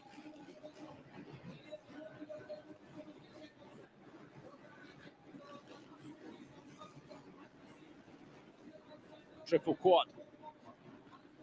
Little heavy landing there for the number 3 in second. Just needed a moment to steady himself through that right-hander. Possibly allowed Roxon a little bit of breathing space to the tune of a 10.42. But Tomac just starting to close in on him again. 2 KTMs, around about 3-4 seconds, 5 seconds in Marvin Muscan's case, off the lead. But all of a sudden, The battle is back on. The gap half a second between Roxon and Tomac. Marvin Muscan just closing in on Webb ever so slightly as they duke it out over third place. Aranda is fourth. Subaras down in 8th place at the moment. Back markers coming into play for the two leaders ahead of these two. Be interesting to see how that one plays out the next 3.5 minutes plus a lap or so. And Marvin Muscan, urged on by the home crowd, getting closer to the American Webb as he looks to steal third position away from the number 2. Picture in picture. Over on the left, first and second. Over on the right, third and fourth. Bit of a bobble there for Webb. Couldn't get through that turn cleanly. And Muscan, I think, is all over the back of Webb as they go through the whoop section. Not able to find his way through, though. Cuts to the inside. Webb leaves the door open. Muscan goes through. Surely he can control the inside from here. He does, and does a little bit more as well. Comes across on Webb. Shuts down the door. Stops the American from gaining an advantage. All of a sudden, Marvin Muscan now on lap 7, back into third place. Still, 2:20 plus a lap to go. 3/4 of a second between first and second as they charge down the start straight. Doesn't look like that from my advantage point as they hit the whoops underneath the Red Bull arch. Serious amount of pressure Ken Roxon is having to deal with here as Tomac tries to close down, whittle down the gap, and Muscan down. Muscan down at the end of the whoops, picks himself up, loses a position or two.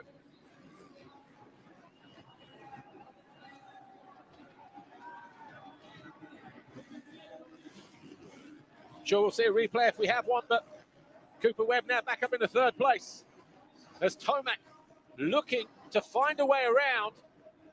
I think if he's not found a way past Roxon until the final lap, if he's close enough, it might be in that turn on the approach to the whoops. A-Ray just staying out of the way there. Alex Ray, he's in 12th place. And all of a sudden, Roxon has found another gear. It was 3/10 as they hit the line a moment ago. Remember, Roxon third in race 1. Watch this here. Marvin Muscan just folded the front and then high-sided as he got into the end of the whoop section. Marvin Muscan now dropping down to 4th. So he still had quite a handy advantage over Gregory Aranda, who still circulates in 5th place. We are going to get a couple more laps out of this, aren't we? Because it's not going to take 38 seconds to get from here to the finish line.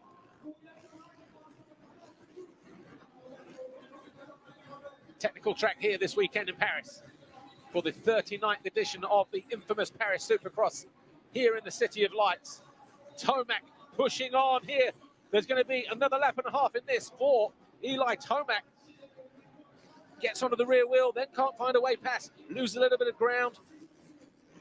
Roxon switches off. Tomac gets back onto the rear wheel again. There's Subaras. He is in. He's up into 4th place now, so he's dispensed of Gregory Aranda.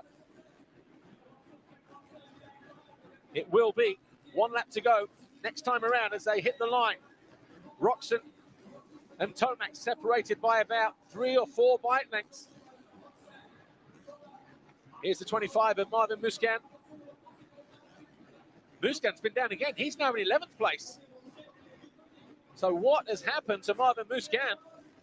Back marker in between Roxon and Tomac, crucially, as they get ready to head into the final lap here.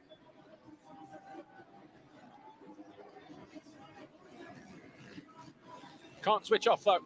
Tomac will not give up until the very last turn. Not close enough to make a move here in the right-hander. Going to have to rely on a mistake through the whoops. There's traffic on the horizon there. Both riders navigate without too much difficulty. See how soft it is as they triple in and land in that landing zone. Soft ruts just starting to pull up.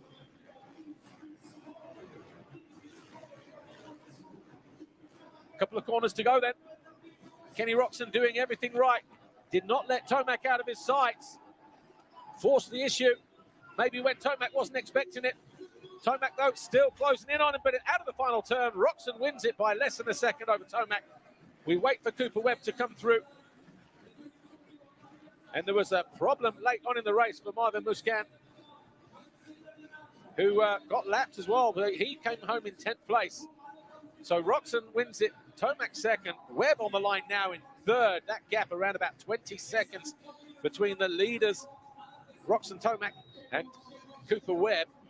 Celebrations all round, though, for Kenny Roczen. A very dejected Marvin Musquin steps away from his motorcycle.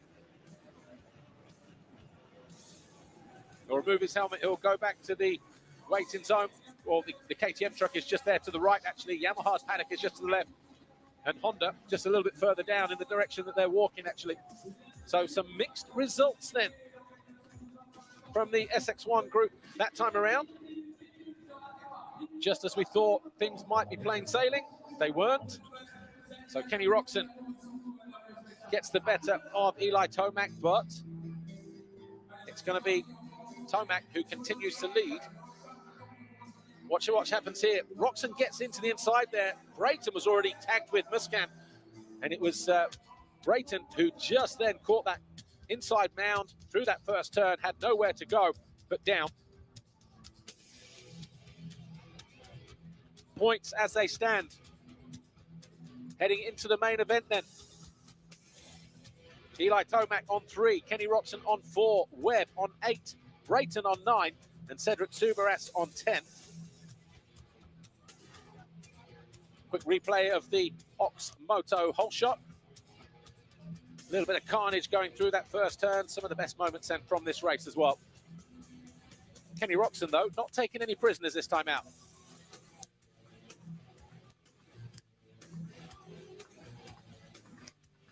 Great shot that from the opening lap. Roczen had already made his move at this point.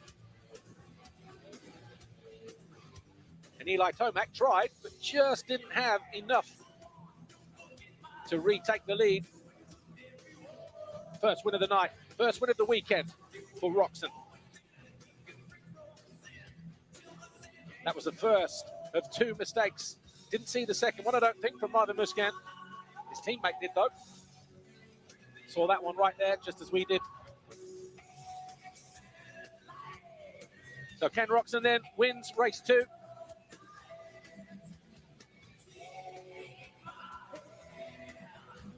And even though the race is 8 minutes plus a lap, turns out to be a 12-lapper.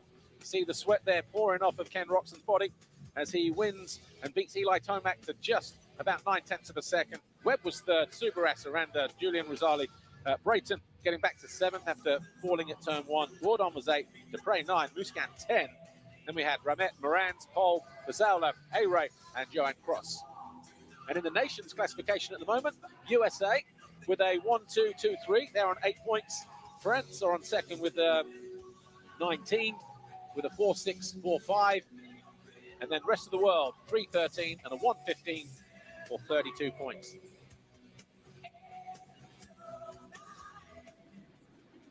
Quick recap then of the second sprint race. Another fantastic start for Tomac, but then there was a little bit of bump and grind going on in turn 1 that caught out Justin Brayton. Had nowhere to go, got squeezed up to the inside there on the mound that houses the tough block. And at that stage, we thought Tomac was maybe just going to edge away like he did in race 1, but Kenny Roczen had other ideas. He got the better of the American, got to the inside, went for the jugular, gave him nowhere to work. Tomac wasn't able to get back in this turn. He got hung up mid-straight, and that was enough to let Roczen navigate that turn perfectly and stay out in front. Then we had this between Cooper Webb, number 2, and Marvin Musquin. Musquin got to the inside of his Red Bull KTM teammate. Fans love that. That got him into 3rd place. Look at the ruts there, how soft it is in that landing zone. And then this happened to Marvin Musquin. The back end swung out. That caused the front to fold, and then the back came round, high-sided him. He picked himself up in around about 4th place, but then would eventually finish in 10th after falling again late on in the race. Tomac closed in, wasn't able to capitalize on Roczen, and as they came out of the final turn, it was Roczen who took the win from Tomac. 9/10 of a second between the German and the American.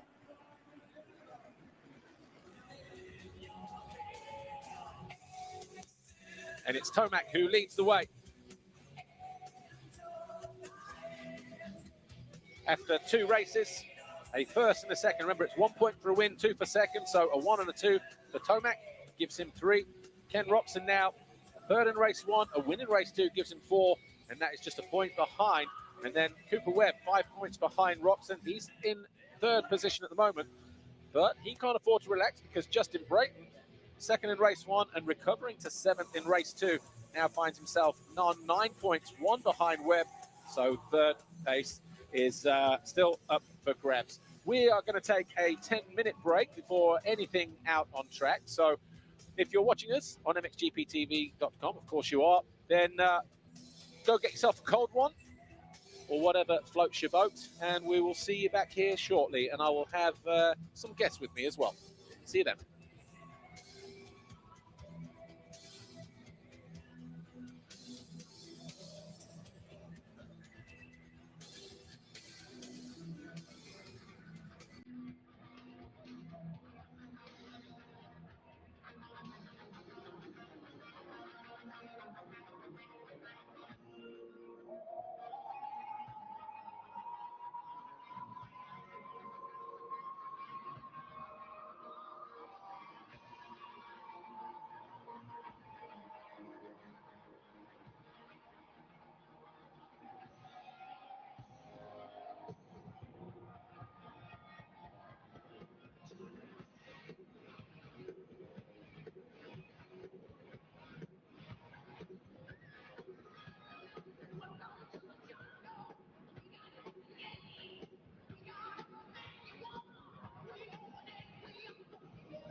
Supercross de Paris. Et bien évidemment, vous nous allons maintenant rentrer dans la phase finale.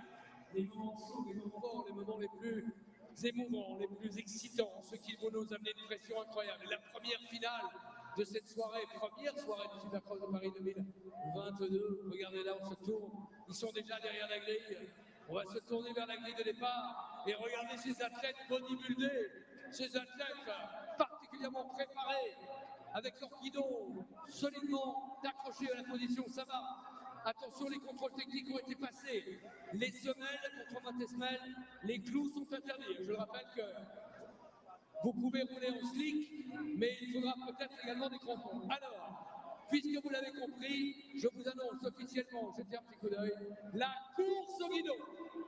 Francis, on a des champions. On a Julien Valentin quand même derrière la grille. C'est un ami proche de Marvin Musquin. Il s'est entraîné spécialement, ça fait 3 semaines qu'il s'entraîne. Tu lui mets la pression, là, tu lui mets la pression. Oui, je trouve qu'il était très affûté d'ailleurs. Hein. Il a même été jusqu'à travailler l'aérodynamique. Vous voyez, c'est important quand même. Hein. Et puis, bien évidemment, vous aurez noté qu'il y a des choix techniques différents. Les différents manufacturiers ont proposé des semelles à velcro, des semelles à lacets, des semelles semi-lisses, semi-cramponnées. Là, il a fallu réfléchir beaucoup. Je vois que toi aussi, tu as travaillé l'aérodynamique, hein, c'était important. Chaque détail compte, hein, vous l'aurez noté. Voilà. Toi, tu es bien équipé. Alors, vous connaissez la règle. Hein. Vous partez tout droit jusqu'au bout, vous tournez à gauche, ensuite vous faites 4 tours. Même pas peur. Et puis vous allez évidemment, regardez bien le trophée qui est réservé aux vainqueurs. Il est sur la table AMV là-bas. Sur la table AMV, vous avez cette YCF qui va récompenser le vainqueur. C'est clair pour tout le monde. Je rappelle que Coran, la dernière difficulté, il faudra tenir le guidon. Hein. Vous pouvez être obligé de terminer en tenant le guidon à 2 mains. Ok ? Le guidon à 2 mains, toute la course. Guidon à 2 mains, comme si vous étiez... Voilà, tu as le droit de me prendre au milieu si tu veux. Tout le monde tient le guidon à 2 mains. Si vous ne tenez pas le guidon de façon conforme, vous serez éliminé. Ok ? Alors attention, la grille de départ est en place. Regardez les ravissantes hôtesses, monsieur le directeur de course. Je vous rappelle que là, il s'agit d'un événement majeur. C'est la grande finale de la soirée avant d'entrever le SX. Attention. Allez, prenez votre air de tueur, votre air méchant. Allez, rapidement, la caméra, on va déplacer la grille. On va décaler la caméra vers l'extérieur, car regardez comment ça piaffe d'impatience. On serait de véritables taureaux furieux. Mesdames et messieurs, la grille de départ. Et on aperçoit le panneau 15 secondes. 15 secondes, la grille va tomber. Une envolée magistrale, une vitesse de pointe aux essais de 14 km/h. Attention, oh c'est parti. Oh quel départ, on tient le guidon à 2 mains. On cramponne le guidon, on accélère, c'est incroyable. C'est une vitesse, on nous signale sur les radars qu'on est passé à 18,7 km/h. Il n'y a pas de chute pour le moment, on tient le guidon à 2 mains. On tient le guidon à 2 mains, c'est important. Il ne faut pas perdre le contrôle de la machine. On se dirige du côté de la table d'arrivée AMV.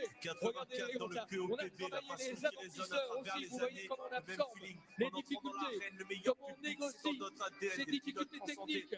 On enroule littéralement autour des obstacles. Des banderoles agitées dans tous les sens. Parlant technique, on connaît tous les codes. Et la ligne droite opposée, la ligne droite de la chaîne automoto. Oh, les cartes creuses. Il y a 2 dorés, attention, mais le final va être terrible. Il faudrait qu'on tienne le guidon à 2 mains, c'est bien. Pas la moindre technique. Attention, le bloc passe. Peut-être le bloc passe au prochain virage. Peut-être un retour. Ah non. Le leader est magnifique. Il t'applaudit. Regardez comment il fonce. Comment il négocie. Derrière, ça revient. Ça revient pour la deuxième place. Quelle finale. Quelle finale. Les buissons. Mais attention. Il y a une dernière difficulté. Il y a la montée de la stabilité. La course au guidon YCF. Avec un passage à l'intérieur. Oh, quel beau passage, quelle belle trajectoire. Il va s'envoler, attention. Il reste encore le mur à élever à franchir. Et on accroche le guidon. Et on tient le coup. Et ça revient derrière, ça revient. Et la victoire, top. Applaudissements, mesdames et messieurs. Le masque à oxygène est important. Voilà le podium. Vas-y. Voilà, il est arrivé. Le bouche à bouche peut-être sera nécessaire dans quelques instants aux côtés du vainqueur. Alors là, la régie, je ne sais pas si on a le ralenti, Jérôme, de la ligne droite d'arrivée, mais alors, on a cru qu'il allait craquer. Incroyable, la trajectoire. Il a fait le hold shot, attends, on a vu le hold shot, on a vu le hold shot. Je suis désolé, Jérôme, j'ai raté. On a vu le hold shot, incroyable. En tout cas, quel talent, dis-moi. Attends, on va se retourner du côté de la caméra, voilà, par là. Alors, évidemment, On a confirmation qu'il n'y a pas eu de triche, de quoi que ce soit. Les trajectoires étaient bonnes, tu es resté sur la piste. Tu t'appelles comment? Léo, Tiffany. Léo, attends, souffle, Léo. Honnêtement, je suis aussi fatigué que toi.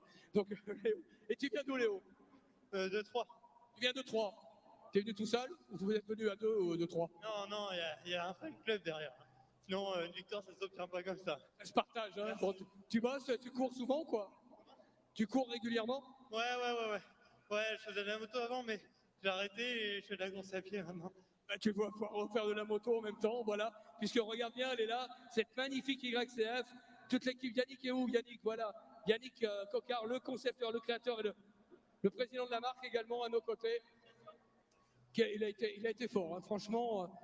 Il vient de Troyes, c'est une autre région particulièrement importante dans le domaine de la moto. Plus sérieusement, qu'est-ce que tu fais dans la vie? Je suis lycéen là, et puis en dehors du lycée, plein de sports. Hein. Ils sont ton programme après, c'est quoi? Tu veux faire quoi comme job? On verra. Pilote de Supercross. Pilote de Supercross, ouais. Allez, un petit clin d'œil. Merci, bravo. Applaudissements, mesdames et messieurs, à tous les concurrents. Eh oui. Ils auront fait le Supercross de Paris. Bravo les gars. Yannick est fier de vous. Allez, merci tout de suite. On enchaîne avec un petit retour. Non pas vers le futur, mais un retour vers un autre partenaire ô combien historique. Et ce n'est pas JMB qui me dira le contraire.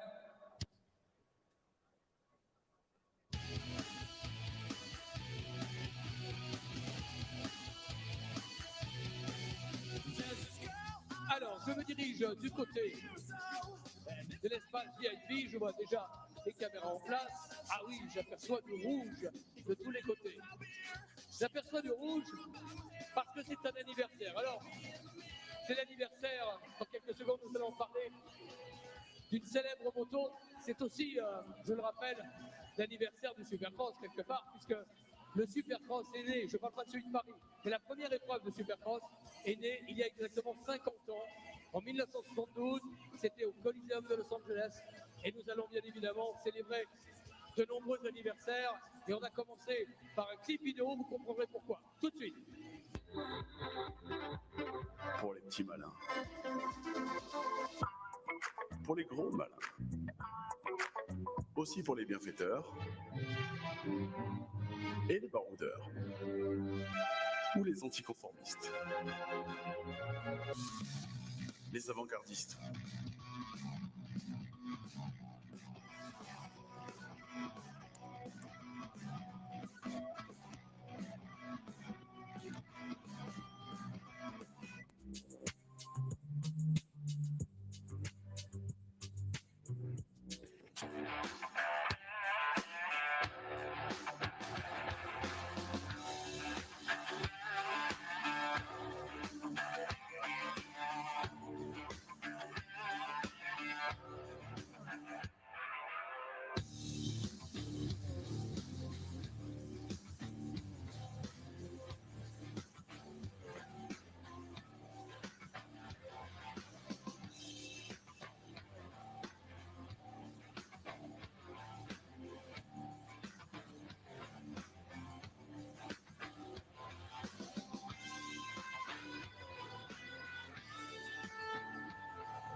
Et bien voilà, nous sommes de retour en direct ici pour célébrer un anniversaire, mais également récompenser quelques vénards qui ont pris l'occasion, qui ont pris la peine de jouer avec toute l'équipe Honda. Parce que figurez-vous, on a parlé du Supercross qui a 50 ans, mais il n'y a pas que le Supercross qui a 50 ans, il y a également, non pas l'automobile chez Honda, même si on en reparlera, mais l'automobile Honda Civic. Et bien figurez-vous que c'est le modèle phare de la marque japonaise. So, hello everybody, welcome back to our live broadcast here for the 39th edition of the Paris Supercross here at the City of Lights. And I'm glad to say I'm joined by Steve Mathis, Paul Pemex. Steve Mathis, great to see you. Last night when we were at the hotel, you said this is what, your 13th or your 17th straight? 17th straight Paris, Lille, Bercy Supercrosses. Really stoked, really fortunate to get a chance to do it. But yeah, it's a real cool race. Does it ever get old? Well, when I don't get upgraded on the way over, maybe. But no, I love it. So you got upgraded on the way here? Yeah. Okay. Yeah. But no, I love it. You know what? I'm a like you. I'm a fan of the history of this sport and everything that this sport's offered me over the years. And this is such a legendary race put on by amazing people like Xavier and Eric, and they do such a good job. The field is so deep that, yes, sometimes, you know, you're tired or you don't want to go. I've been traveling a lot this off season. But then you're like, it's Paris, man. It's Paris Supercross. Like, look at the lineup. Look at these guys. And, yeah, no, it doesn't get old. So, well, let's look at the lineup. Eli Tomac, Kenny Roxon, Cooper Webb, Justin Brayton. We've got Marvin Musquin in there, and obviously the French regulars, Cedric Soubeyras and those guys. Some interesting couple of races here so far. The first sprint race was, I think, 6 minutes plus a lap. The last one was 8 plus a lap, so 12 laps the second moto. And an interesting race as well. What have you made of it so far? Because Eli has gone 1-2, Kenny's gone 3-1, Webb has gone 5-3. Unlucky for Brayton, who is sitting fourth at the moment with a 2-7. And we are scoring like that as well, aren't we? So 1 point for a win, 2 for second, easy to do the points. yeah, absolutely right. I think the big takeaway for me is I'm bummed Justin Brayton went down in the first turn there. I didn't see a replay of it. You had explained to me that maybe got into it with Kenny by accident. Yeah, so Marvin Musquin and it looked like Tomac got the inside line. Roxon was up the inside of him. Looked like Marvin was leaning on Brayton. They tagged, and then Brayton got caught into the rear of Kenny, and then he kind of almost got a mini high side, caught the bank on the inside, and then went down. Just had nowhere to go, got squeezed. So to me, my two observations of this is that Justin Brayton got some bad luck there. I would love to see him stay up. He looks amazing, maybe as fast as we've ever seen him through the whoops. And then I am surprised at how off the pace the two KTM teammates are. Marvin Musquin, champion of this race last year, possible past champ as well many times. Cooper Webb here, and they are struggling in the whoops. They're off the pace, and frankly, I'm really surprised that they're this far off those three guys. And I've heard from the people in the pits that, yeah, they know it. They're not happy. Bike's not working that good. If there was one of them crushing the whoops and the other one struggling, okay, it's just one of you weirdo rider guys that you've been there. But they're both struggling, and that to me is a big takeaway. And then, of course, how fast Justin Brayton was that first time out. Yeah, and obviously before we had after the time practice session, I was down in the pits talking to one of the KTM mechanics, and I noticed that earlier on they'd had the shock out of Cooper's bike, and afterwards I asked, I was like, problem with the shock or whatever? He said, no, he just basically the ground is so soft here that the ground gets quite grabby, which then gives a different reaction on the rear end. So they tried it with the clickers, wasn't quite working. So then they decided, well, we'll just try a stiffer spring, see if that does anything. I've obviously not been down there since, because getting from here into the pits and back in, less than 20 minutes. Well, especially for a Motocross Nations hero such as yourself, and the way you rode back in the day, I can understand that. Yeah. But wish I still had that Nations physique back then. Don't we all? No, absolutely. I think they're still struggling, right? And you can see it. And I talked to a couple of mechanics down there also. And yeah, they're looking for answers right now. Aaron Plessinger went to a production fork near the end of the AMA Motocross series, and I went and looked at their suspension this morning, and they're both on their big 52 WP forks. So production being 50? Production being 50, yeah. And they're back on their standard Supercross stuff. I was wondering if some of that would carry over to testing. It doesn't look like it. And Coop's only 2 weeks into the boot camp that all the maker runs with this program, so maybe not quite settled. Marvin's doing his own thing, but yeah, those guys are off the pace, and that's surprising because Marvin Musquin and Paris Supercross, I mean, he's unbelievable here normally, right? And Eli looks on form. Kenny looks on point as well. And I wish Justin Brayton wouldn't have went down that first turn. Yeah, well, talking about Marvin, got a good start. There's Jean-Michel Bale here. He's a former two-time king of Bercy. Yeah. Never had the opportunity to ride at Lille. And obviously here, there's a Honda display just behind our commentary position here. Fantastic looking 72 Elsinore. Yeah. 74. 74? Yeah. And so obviously he's part of that Honda setup here. They've got some activations going on this weekend as well with bikes and cars and all sorts. And normally he's here next to us doing the commentary, but it's Sebastian Tortelli with the French team this weekend. We're going back to Marvin Musquin. What happened with his second crash? Because his first one at the end of the whoops, the back end stepped out, broke traction when he landed. Then that caused the front to fold, and then it high-sided him bizarrely. Yeah. and he picked himself up in 4th place. And then a lap or so later, he was down in 11th and eventually finished in 10th place. Yeah, just the corner after this rhythm here, the right-hander before the little wall thing. So the one where he messed up in the Super Pole. Yes, exactly. Yep, and he just sloshed the front end and went down again. And he looked a little defeated getting up from that. You know what I mean? A little bit like, you know, WTF, what's going on here? But yeah, rough deal for Marv in that last one, and 2 crashes, and you know, it was good to see him push through past Coop. Crowd really liked it. Crowd got into it. And also, speaking of the crowd too, Cedric Supercross went down in that second one too. He's another hero there. Of course, he made the podium here last year in a good ride. But he got back to 4th. Yeah, he did get back to 4th. Good job by that. And Brayton got up to 7th. Really good in the whoops, as you can see. But Paul, for me, so they're counting all 6 main events towards your King of Paris Olympic-style scoring. That 7th, to me, that puts him out of it. Because how does Ken Roxon or Eli Tomac both need 7s? Yeah, that seems impossible. At the moment, we're looking at 3rd. But then, having said that, you know, in the World Supercross thing a couple of weeks ago, second moto, puncture for Kenny. Right. Yeah. You know, you never know. Yeah, you never know. I've never known anybody get a puncture in Paris. They use fantastic dirt. Yeah, you know. Yeah, not too many punctures here in Paris ever. But no, it'll be interesting to see if JB can rebound and get on the podium at least for that right now. I was surprised that Kenny got Tomac and then kind of pulled away a little bit. Like, didn't just get him, pulled away, got a little bit of a gap there.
A little bit. He went down late in that second one, though.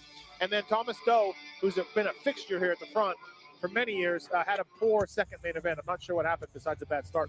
Yeah, that was it. Obviously, race 1, 13th and a 9th for him. But he was actually, he looked like he was up there in the first 3 or 4, but the first lap just went horribly wrong. He lost about 3 or 4 positions on the opening lap, according to our, you know, arrows and things like that. What can we expect, though, for the main events? Obviously, later on, I think it's an 8-minute plus 1 lap for the SX2s and for the SX. I thought it was 12 for the SX1, but yeah, 12. Double check. 12 plus 1, yeah. Yep. Well, I think, you know, this is a really good Paris track. This is a really tough Paris track. I don't know if you were here last year or not. Didn't come last year. Little mellow. It was a 1 day and that was it. It was a little mellow last year, and even the year before, they had built some whoops, but they were getting kind of easy for the guys. I believe Zach was here and Jason Osborne, or Jason Anderson and Zach Osborne were here. And yeah, so this is the toughest track, toughest Paris for me in a few years that I can remember. So I think when you go to that 12-minute one at 450s, I think you'll start seeing the stamina of the elite guys come to the pack, right? They'll rise to the front. Well, 8 plus 1 was a 12-lap race. So another sort of 4 minutes on there, 44 second lap times. Yeah, they're going to be squeezing them. It's almost going to be a 20-lap main, isn't it? Yeah, you look at Cooper Webb, he was almost 20 seconds back of Ken Roxon that one. And you know, it's in the whoops mostly, but it's not always in the whoops. It's not all in the whoops. So, yeah, I think as those 12 minutes go on, you'll start seeing the elite guys kind of rise to the top here. And yeah, I mean, look, it's going to take all 6 scores to do something. In MXGP this year, we've had 3 rounds or 5 rounds of their little kiddies on the autos, KTM, Husky, and Gas. Yep. This kid here, Timo Says, French kid. He was the winner of this auto electric series. Yep. And what was really cool about that, he'd already collected his gold medal at the final round in Turkey, which is not where they finished the season. And he was on the ramp pickup at the Motocross Nations with Team France. Oh, yeah? They had him there. Really? It was like a little mascot and everything else. So great to see. You know, I'm not sure how his future's going to pan out and everything else, but it has to start somewhere. And for him, It started not on petrol, it started on electric, and he's French. We know how the French school their riders. Yeah. You know, Paulin, everybody, Muscan, you know, there's a million of them. Yeah. Bale.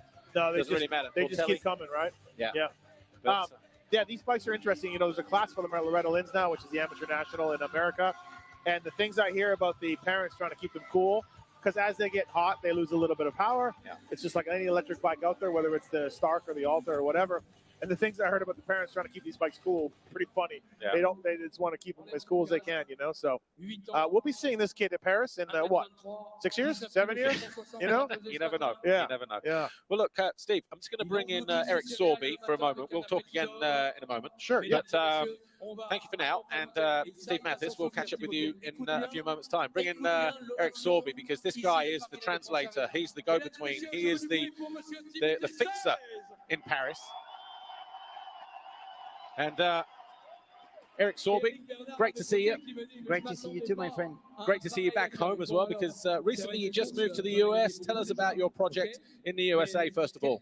Yes, yeah, I moved back to USA like 8 months ago, and I'm going to open a training camp. It's going to be for just the kids, like 65, 85, and 125, and vet riders. So you're more than welcome, Paul, to come ride at my place.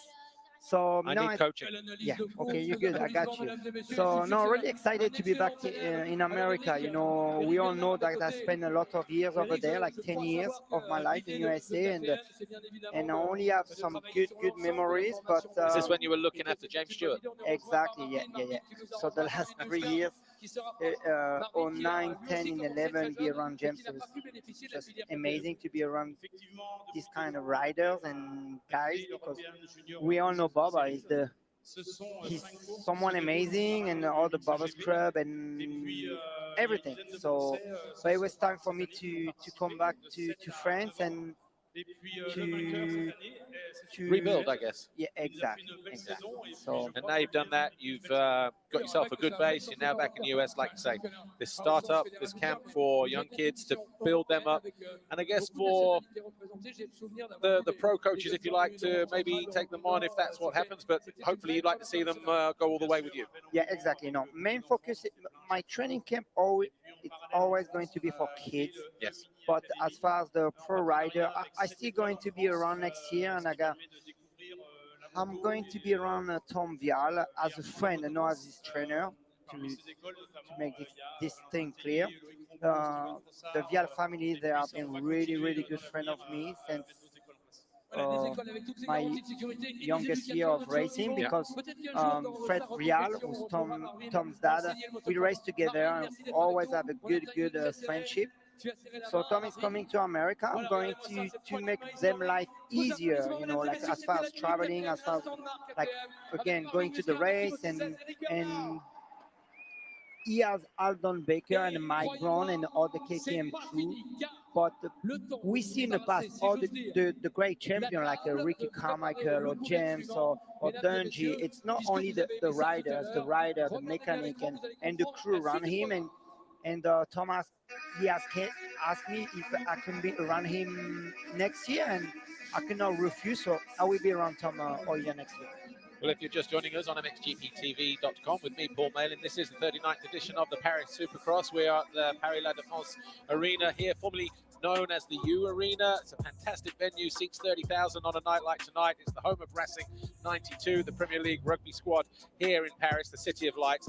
Eric Sorby alongside me here, former racer, did a couple of years GPs, went to America, raced Supercross and outdoor, and obviously having that period of rebuilding over here in Europe as a coach.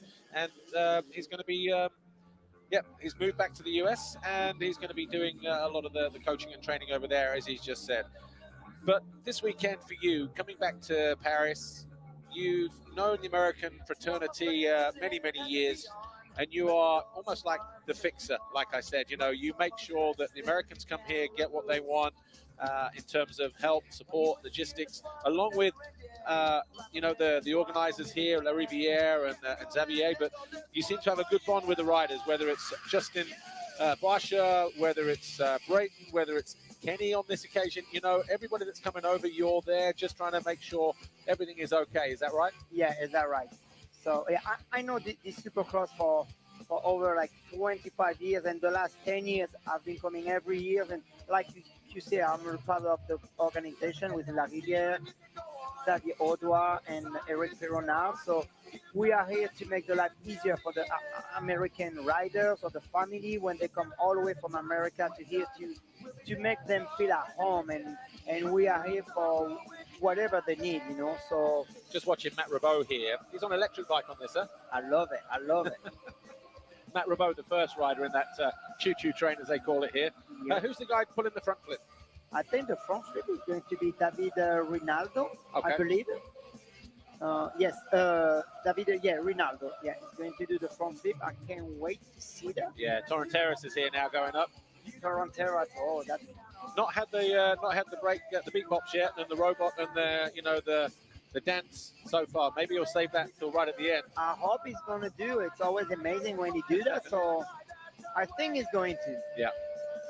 But yeah, obviously I've had Eli in tonight. I've had Marvin in. I had David Coombs in, and obviously watching the FMX session now. Paris is all about the show. Always has been. Probably a little less racing than we've had in previous years, but this you cannot also take away from this element as well. Everything we're seeing here on our screens while we're talking, whether it's the Honda, the KTM, the Milwaukee stuff that we've had on there, this is all happening in and around the stadium, so they're being entertained the whole night. Yeah, Paris Supercross is a big show, and we can see the crowd and like you said, the freestyle and the pit bike race and the handlebar race. Yes, it's amazing to be here. You know, the first time I came to the Supercross, it was in Bercy. Yeah. It was in 1989, and since then, I think only missed 2 times since 1989. Wow. I was a rider. I did almost like Mathis there, 17 in a row. Oh, really? 17. Yeah, this is the 17th in a row. I think he beat me, maybe. But yeah, just go back to the FMX guys here. Absolute fantastic show. But are we going to see the flip here? Not quite. No, he will do it though. Yeah, it would. Freestyle. I mean, so what have you made of the racing so far tonight? Because the track looks like there's a lot of traction out there, but it is soft in places, so it's going to break down for the final race. They fixed the whoops. You can see that from our commentary position here. The main event in SX1 is probably going to be close to 20 laps, with it being 12 plus 1. Yeah, about 20 laps. I believe the one before was like what? 12 yeah, laps, 8 so. then 12, 8 and 6, 8, 12 now. Yeah. It's going to be interesting. We saw Ken Rocks and it was the second sprint. Yeah. I mean, he's on it. We all know Ken is one of the best riders, and he proved again tonight. So, but Tomac is the champ, and the main event is going to be more laps. So if I have to put my money on someone, I will be on Tomac. But we never know. We never know. And Brayton crashed, so we didn't see him in the second heat. But he's strong on the whoops. Oh, yeah, it's Brayton. Yeah, he's the only one in the whoops shifting up and going wide open. So Brayton is not supposed to be retired or something. He's 38. 38. Yeah, 38. And you know what? 2006, Brayton and me, we were riding on the same team. He was my teammate. Wow. Yeah, nice guy. So if you're coaching somebody this weekend, how to get through the whoops, because the first one is always lower than the second, just to be able to get up on top. What is the technique, the perfect technique in terms of drive, gears, gear shifting, suspension? What are we looking for the fan watching this for the first time, or a fan that's watching thinking, I'm a motocross racer, how are they doing that? I mean, it depends. If you talk about Tomac, Roxon, Brayton, Muskin, Webb, and the top 6 guys, they know how to run motorcycles. But if you look, Brayton, he's the only one when he turns, he just shift one up and going to the whoops. Like he's like 10 kilometers fast as anybody. Yeah. And a lot of it is confidence as well, isn't it? As well as if you have the perfect setup, it's just having that confidence just to say, you know what, I will hit this full gas. Yeah, but even if you have the perfect setup, the best bike, if you're scared to go to the whoops, you're not gonna go through like Brayton. No. You can give any bike you want to Brayton, you will still be the fastest one in the whoops. So, Yeah. And in the past, we've also seen Mookie do well, you know, been passed through the whoops here as well. And obviously before that, Chad. Yeah, Chad Reed, Mookie, I mean, Anderson, Baba. So what have you seen tonight then that impresses you and gets you excited for 2023 Supercross? Anything? No, not really. No, you're just sitting on the fence at the moment? Yes, exactly. Eli looks and does what Eli does, is smooth and fast and aggressive, and Kenny... Yeah, Kenny is Kenny. He's one of the best, but we still don't know what kind of bike he's going to ride next year. And I mean, we all know who's going to be here next year. You're going to have the same guys. Yeah. Same. Tomac is going to be strong. Robson is going to be here. He's going to have a Barsha. I think Barsha is going to be better. You know why? Go on. Because I'm going to be with him every race. So I'm excited to be. Actually, you do have a good relationship. I see that when he's been here in the past, and you know, you guys are pretty tight. And same with Mookie. You know, all that. Obviously, that's because you lived with the Stewarts when you were over there, when you were at PC, when you were with Mitch. Yeah, I was with the Stewarts for almost 10 years, and Mookie was just a little kid when I moved to America in 2002. I think he was only 8 years old and fat as he can be, hitting candy all day long, and he was always next to me. I didn't speak English at that time, but we were best friends, you know. And no, I'm excited for next year. Yeah. And like I said, to be around Barsha, I'm going to be with him every race. And I'm going to work with Justin next year, and I'm really excited. Can't wait. Yeah. Well, I'm guessing ET, Edgar Torrenteras, is maybe just speaking here to the fans, or he's going to do his little routine. I hope so. Getting a bit of grey beard on there as well. Is he as old as Brayton? Can still ride a motorcycle though. Yeah, he's a nice guy. And you know what? I beat him when I was a kid. I beat him the last race to be the European champion. Oh, really? Yes, yeah, I did. So that was 1970. I don't know. Way too long. What about Mowgli? My little one is right here. He's excited. He loves motocross, but he's only 4 years old, and he loves motocross. I don't want him to ride, but I guess I'm not going to have a choice. No. I'm not pushing him. I'm not. No. But he's blending in the US because obviously going there, leaving France, having to speak a new language, learn a new language. How's that coming? Is he getting there? Yeah. He's going to school since August, and I mean the kid is enjoying life, you know. And now he's in America. But you saw me the last 4 years driving my camper with my wife and my son, going to all the GPs in England and Lommel and Switzerland and Spain and everywhere. It was a blast. Honestly, I'm happy to be in America, but I always tell my wife I miss to be in a camper and driving in Europe. Gypsy life. Yes, exactly. Gypsy life. Free life. Freedom. Here we go. Just looking over my shoulder here, Mathis, Edgar. Got the routine back for the first time this weekend.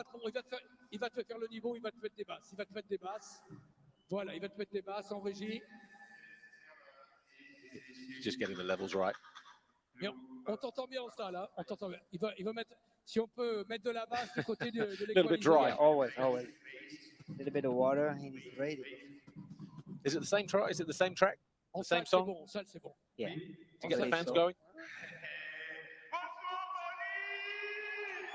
Bonjour, he's Paris. A show, man. He's a show. Always has been. I remember when he was, before he went FMX and he was riding, like I say, 125s. I remember seeing a picture of him on a trials bike doing a double knack, double can, whatever. Yep. And I was like, okay. And I showed it to my friends who were riding trials at the time, and they was like, dude, that's insane. No, and obviously, you know, he took the FMX route as well. Exactly, yeah. No. He's a showman. He's such a nice guy also. Let's just have a sit and listen to this. If you've never seen it before, it's worth watching. Helicopters. Yep. Il est là-haut. Right, ladies and gentlemen, kids, boys and girls, prepared to be entertained by the one and only Edgar Torrenteras.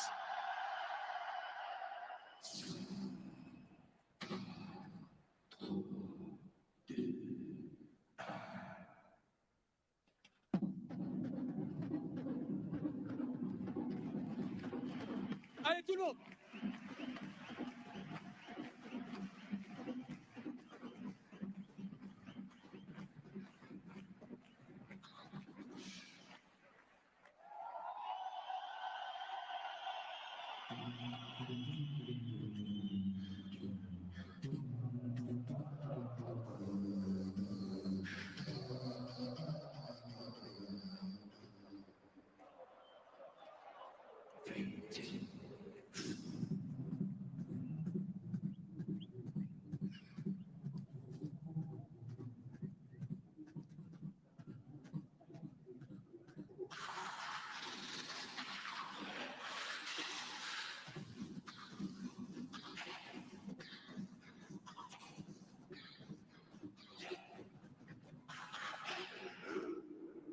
Edgar Toronteras. Muchas gracias, amigo. Merci, Edgar. Voilà, regarde bien, regarde bien. Ils vont même comme ça. On va même un tout petit, tu veux? Allez, il veut pas nous quitter comme ça. Regardez bien. Allez, quelques secondes de plus. Oui, ok. Attention, on va faire en français, c'est comme ça, mais c'est facile de comprendre. On fait la barre, on commence comme ça, on fait un tour. Dans le deuxième tour, qui commence là-bas, c'est slow motion. Tout doucement, ok, slow motion. Slow motion, tout le monde. Voilà. On ralentit, voilà, on ralentit. Ralentit, mais super slow motion, ok? On commence la barre. 3, 2, 1, là! Allez, on va vite, on va vite, on va vite, on va vite. Voilà, le premier tour normal. Le premier tour normal, allez-y, allez-y. Où est le bruit, Paris? J'écoute rien, où est le bruit, Paris? Allez, là-bas, allez là-bas. Où est le bruit? Où est le bruit? Attention là-bas, il commence les slow motion tranquille. Allez, doucement, on ralentit, voilà. Doucement. Ça va trop vite, ralentissez encore. Voilà, c'est mieux, doucement, c'est bien, doucement. Doucement, c'est bien. Tranquille, plus tranquille.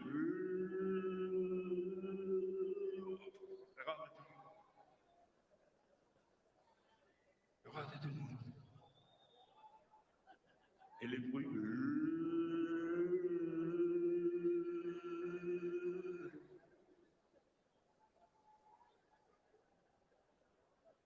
C'est parfait. Quelques secondes encore. C'est parfait, regarde, c'est magnifique. C'est incroyable. Magnifique. Attention. 3. Et on continue la Super Bowl, Paris. Super Bowl. Edgar Toronteras, merci Edgar. Mesdames et messieurs, attention, retour en direct, retour à la course. On salue Edgar Toronteras, car voici, maintenant ça tourne encore. Vous allez pouvoir saluer l'arrivée du tour final. Regardez bien, il y a un superbe cadeau. Regardez bien ce qui se passe maintenant. Après cette vague, on a décidé de vous offrir un cadeau supplémentaire. C'est David Rinaldo, numéro 1 mondial. So welcome back then to our live broadcast. Edgar Toronteras doing his magic with the crowd, his little routine, his song and dance routine, as you can see, just creating the atmosphere. We've got David Ronaldo going now, and he's obviously performing a front flip for us, and you can see one of the ramps there on the run towards the finish line area. Did it earlier on in the day. Obviously one of his tricks, if you like. Steve Mathis, FMX. I was talking to David Coombs earlier, and I don't think he's too fussed in terms of, you know, what techniques are and things like that. He was spoiled by the Travis Pastrana era all those moons ago. But the fans here, they love it, and the evolution of freestyle FMX with backflips, double flips, triple flips, front flips, and the variations that go with them. It is absolutely insane, isn't it? It really is. It's just progressing and progressing. I mean, I took note that today in the opening ceremonies, the first thing these guys did was backflips. The easy thing, I'm just going to do real simple, was a backflip. Even just at the distance. Right. It was just, straight Usually in. the backflip closed the FMX presentation, but these guys have it down so much. And now, like you said, they're doing fronts, they're doing doubles. It's just nuts the way they're going. And, you know, Travis Pastrana kind of said this to me years ago. He's like, it's going to become so commonplace.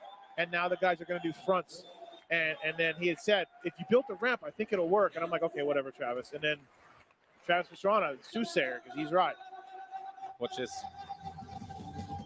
Just get himself warmed up. So obviously, is that like a barrel roll 360 or something like that?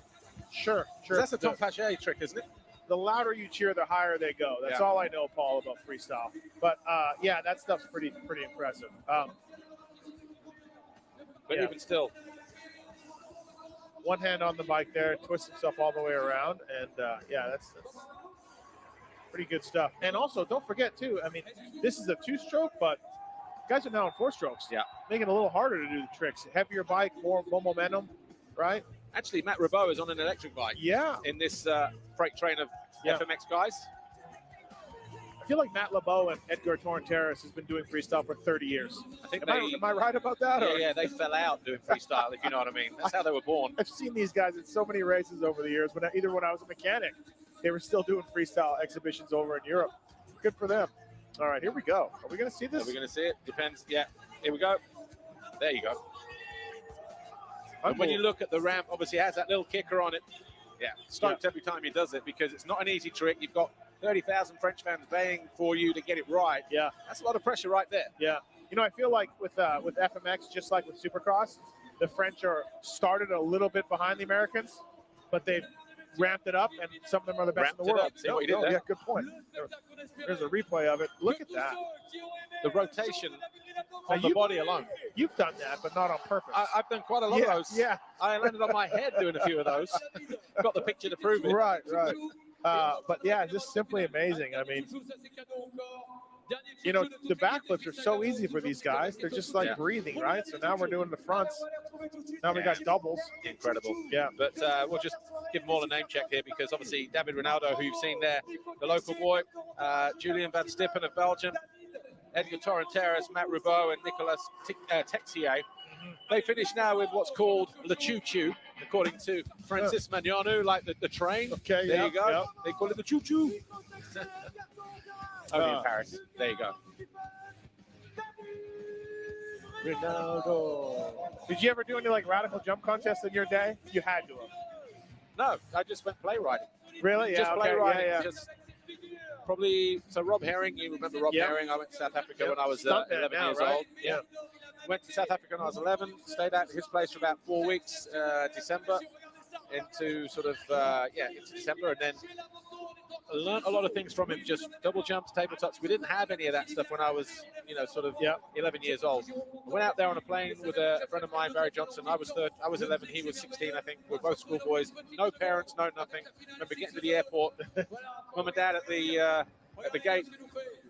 Yeah, ciao. See ya. Yeah. Disappeared around the corner. My mum was like, no, just in case he comes back. I can't forgive myself if, he comes back and we're not here. Right.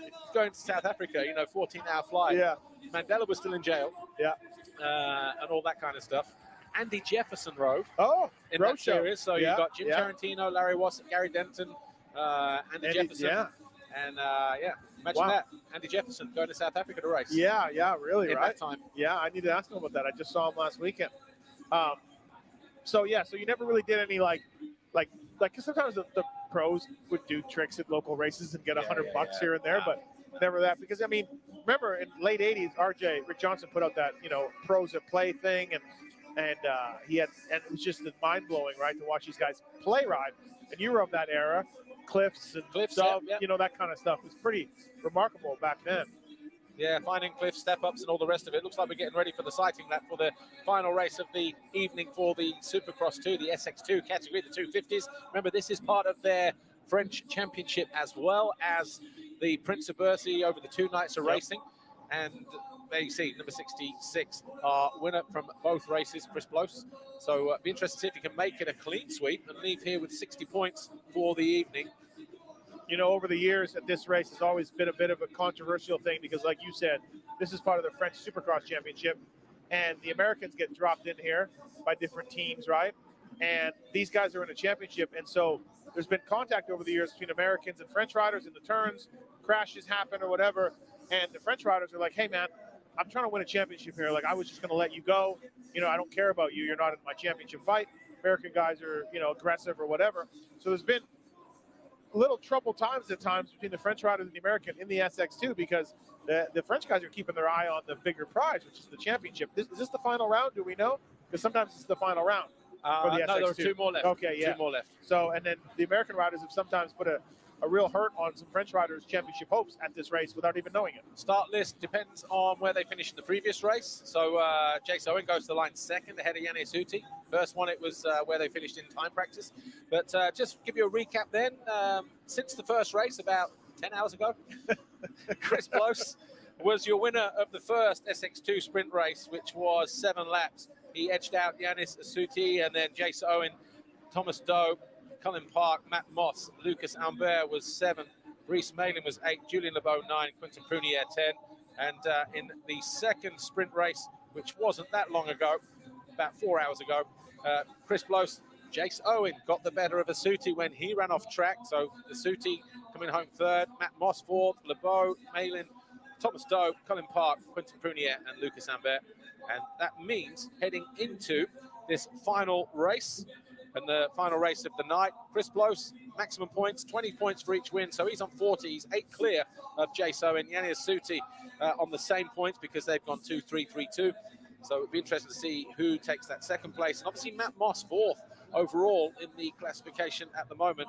He is on 23 points, and we've got Thomas Doe. So it'd be interesting to see how it pans out. But there's your whole shot man there. Yeah, 2 for 2 so far. And if you're Chris Bloss, I mean, look, you want to take the win, you want to sweep and all that, but take the bigger picture in mind here, right? And if you can't get it by a guy, don't risk it. Ride around, a little bit. So the Oxmoto whole shot is up for grabs on the exit of that first turn, just on that first little kicker. 1 or 2 deep breaths going on there. They've had their sighting lap. Whoops have been fixed. They won't get fixed now until the end of the night ahead of the racing tomorrow, which means the final of the Supercross class is going to be some chewed up whoops and a lot of ruts in between landing zones. I'm surprised. Like I said, Justin Brayton, Eli Tomac, Ken Roxon have been so good through those things, and they're pretty big. Like, let's not, kid ourselves here. If you can't, you're watching on TV right now. I don't know if TV does it justice. These are good-sized whoops. In terms of the French Supercross Championship standings, Brice Malin actually leads the way, and he is leading Lucas Ambert and Yannis Asuti, Hugo Manzato and Kevin Ballinger. That will probably change, but it might not. We'll see what happens over the course of the weekend, but the 15-second board is up. And Steve Mathis, Pulp X, alongside me, Paul Malin, to call the SX2 final and the SX1 final in a few moments' time as well. Moss getting his head down, trying to get a rolling start as well. Looks like it may pay off for him as well. But again, there's your man, Asuti, as Moss takes riders wide. Yeah, Moss was very aggressive in that first turn there, trying to make something happen. But Asuti gets it again, absolutely. So Asuti up the inside, but 3 Cowies heading through the whoops. I think Moss to the outside. Asuti leads though. Bloss to the outside in the purple. Almost lost balance coming through that right-hander in Muscan's scrub turn, if you like, which is where it cost him time in the Super Pole. He fell again there in the main event just a moment ago. But we'll get the riders over the line. But it's Asuti who leads. Bloss is in second. He's in a good position at the moment. Julian LeBeau is in third. Owen is in 5th place in the yellow, just behind Colin Park, who is in 4th place. So through the whoops, Asuti, or will it be Bloss by the end of the whoop section? Asuti really hanging in here stronger than he has in the first 2 races where Bloss made the pass and took off. So it's been impressive here. Yeah, aggressive move down the inside. I thought he was going to get squeezed further and further to the inside there, but Asuti giving him too much room there. Bloss leads on this first official lap. And Jace Owen just sneaks into 3rd right there in the whoop section. So again, 3 for 3. This has been the running order. All 3 of these SX2 right now. Bloss, Asuti, and Owen. I'd look for Owen to get by Asuti like he has in the previous 2. And Jace Owen striking early here, coming out of the final turn onto the finish line jump. Can he cut back to the inside? No. Asuti reads it well. There might be another chance to cut back here in this right-hander, and that's exactly what Owen is doing here, and he does. He pays it back with interest. Drag race through the whoops, and Owen maintains that 2nd place. So now, I mean, if you're Chris Bloss, like, you've got a nice little lead here on Jace Owen and everybody. It's looking like it's playing out just like the other races, but you do have some breathing room here. Yes, you could let Owen get you if you make a mistake. Colin Park moving up into 3rd place. So Yanis Asuti then not making a mistake, but just leaving the door open enough for Colin Park. Don't really know too much about him from the US. Yeah, US kid, really, really good. This is only his second year pro. He's a big kid. He rides a 450 normally. And so I'm thinking his size hurts him a little bit for the starts here. This has been his best start that he's gotten all night long. He's had to work through the pack. So, yeah, he rides for Phoenix Honda over there. He's an impressive kid. He's really nice, and he's got some good finishes. But, again, he's a big for a 250, so this is a good job by him. And he's in third, and Asuti now under pressure from Moss. So Moss into fifth. Remember, he got two riders, went from 8th to 6th in race 1. He finished 4th in race 2. He's picked off Asuti, but Asuti getting the better of him through the rhythm section here and maintaining that 4th place at the moment. The second rider in shot here, well, the lead rider in shot now, 170 on the Kawasaki. Hey, don't look now, but Jace Owen's creeping up on Chris Blows right now, so that's good. We'll keep an eye on that. And for those who don't know, Jace Owen, a Prince of Paris winner, 2018, 2019. Yeah, something like that. It was here, actually. Yep. 18, the second time we ran here. Same night that Anderson won. And Chris is still missing that rhythm section after the triple. Chris isn't able to go 2-3-3 like the other guys. He's either over jumping or under jumping it. That same thing happened in that second main event. So let's see if he can get that down this lap, because it is costing him some time. Short. Yep. And lost too much time. And all of a sudden, Jace Owen right onto the rear wheel. So Americans 1, 2, and 3 here. But Chris Blows under pressure at the head of the field, riding 66 on that Kawasaki.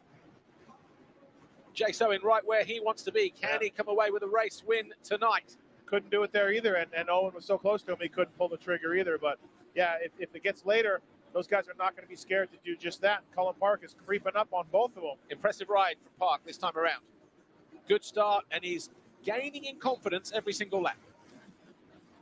Absolutely. Close really hits the whoops well that lap. There's Jace Owen sneaking on the inside. Park not that far behind. Americans 1, 2, 3 right now. Matt Moss, the Australian, has kind of dropped back a little bit, hasn't he? For the amount of soft dirt that's on the racetrack, offering a lot of traction, it's also starting to polish up coming out of some of those corners as well, and on those jump faces. So riders having to be very wary, throttle control, and actually Chris Blows just starting to pull clear. Owen under attack from Colin Park. This is for second place. The two Americans. Wheel tap there on the run towards the finish line. I don't know why, they just can't seat bounce like a 450 there. Yeah, clear it. Just not enough grunt on the 250s, right? A little bit slower there. And so it looks like Moss is 4th on our screen, but he's not on the live screen. So Matt Moss, Australian rider on the Kawasaki, is 4th right now behind Colin Park. You just don't see it. And Asuti is in 5th, so go on back down from there. Yeah, Moss has jumped back into 4th there. So last time around a 46.4, 3/10 slower than Chris Blows, who put in his best lap of the race that time around. About 8/10 quicker. His gap now creeping back out towards 2 seconds, which is where he's been most of the night over the rest of the field. Chris Blows. And Blows nails the 2-3-3 here for the first time in a couple of main events. So if he's doing that, I don't see where Jace Owen and Colin Park can make up time, because Chris Whoopsby is as good as those guys, if not a little better.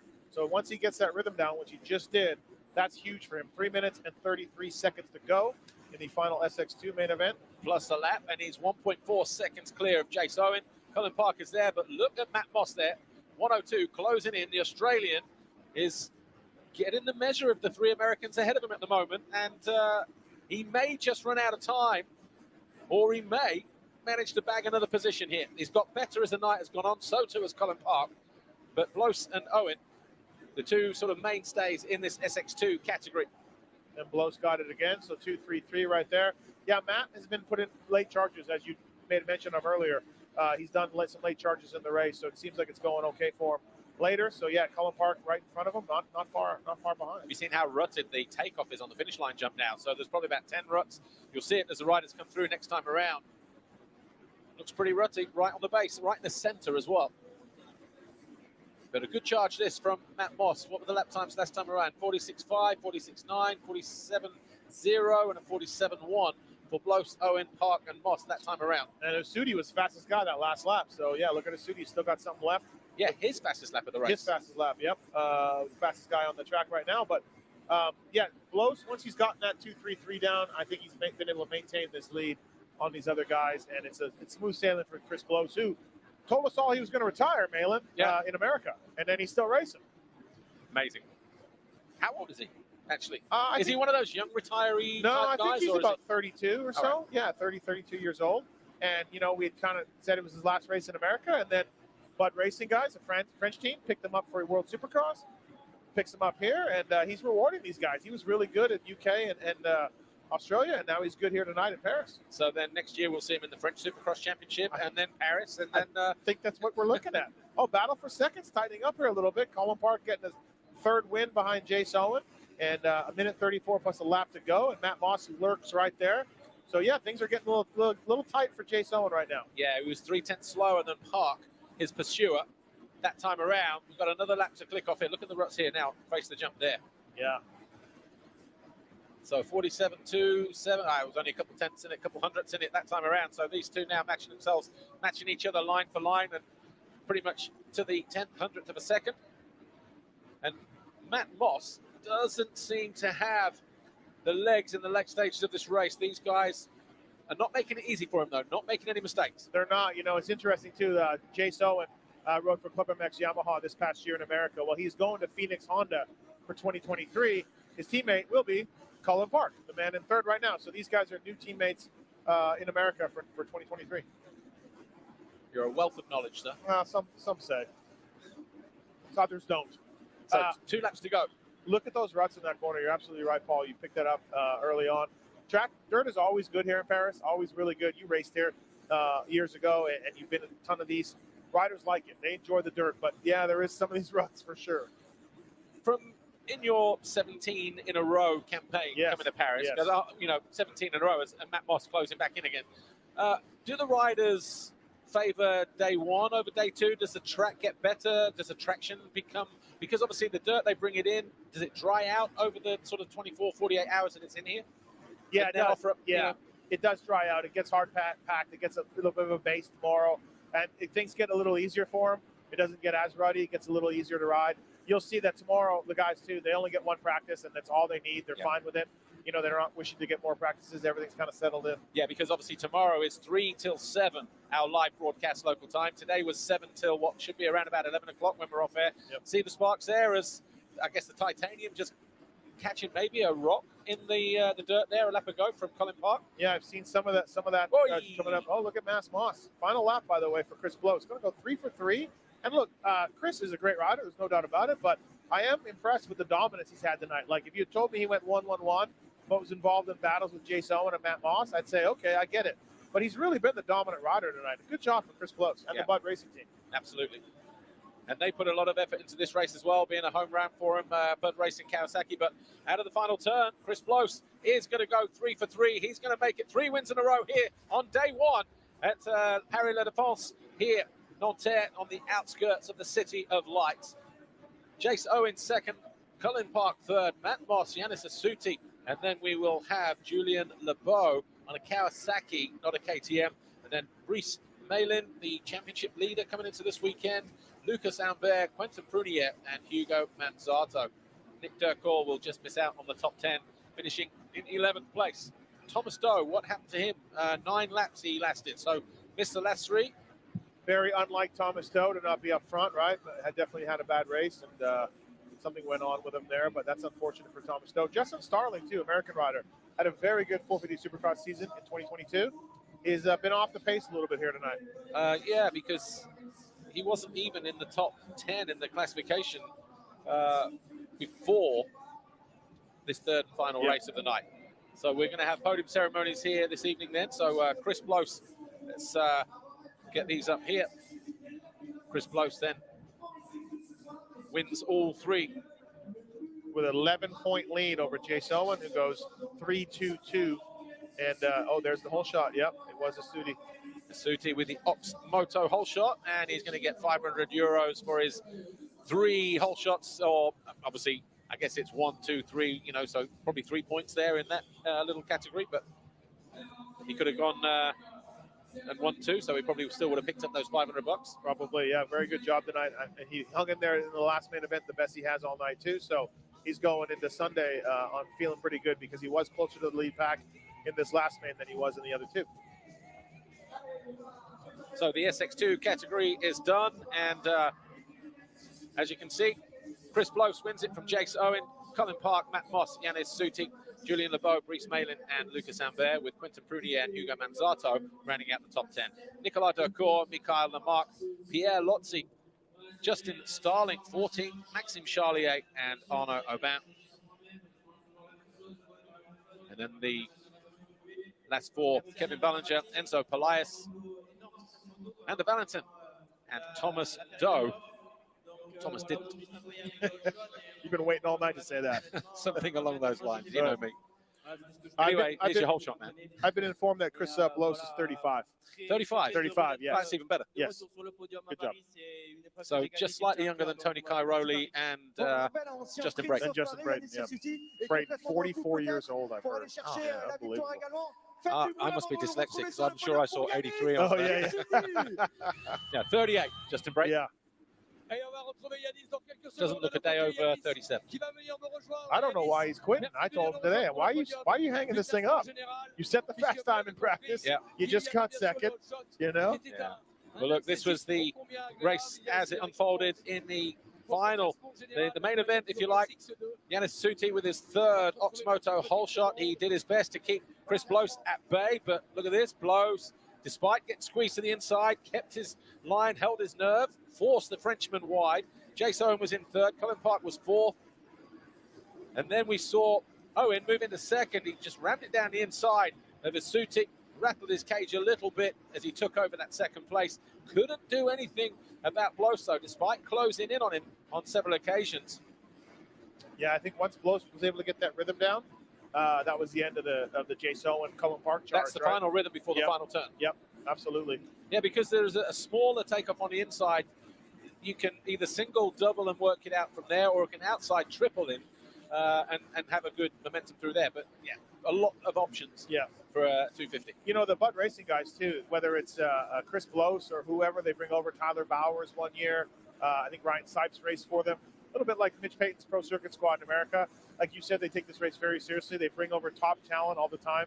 Whoever is on a Bud race, a Bud Racing bike here in Paris is a front runner. You know what I mean? They absolutely are a powerhouse here in that SX2 class. Yeah. Well, the winner then of the we'll do the podium here then. Third overall is going to be Yanis Suti. He's going to finish on 43 points. Second overall, Jace Owen on 49, but 60 points. Chris Blows, 35 years old, 3 wins. I'm not sure what's more impressive, the age there or the fact that it's gone 3 wins in a row. Yeah, like I said, based on what you've been telling me. Yeah, pretty dominant ride by Chris Blows, and a good job by him for sure. Yeah, you know what? I'm having such a great time. You know what? These guys were riding really good. They were right on my butt, so I had to keep on my toes. The track is changing so much every lap, so you definitely got to keep searching for lines. And you know what? We hear the crowd every lap, so keep it up, guys. We got one more main event, and it should be good. Voilà, vous avez compris sans doute pour celles et ceux qui maîtrisent yeah, he's been solid all night. He's not faltered on his starts. He's been aggressive on the opening lap in the first 2 races when he needs to go from second to first. Yep. And the same again in the second, the final race where he was getting squeezed, didn't pull out of the challenge, and made that pass stick for the lead and didn't really look back. Well, you know, Paul, as a racer, like especially in stuff like this, you need to make that pass as soon as you can because you don't know when you're going to get another chance.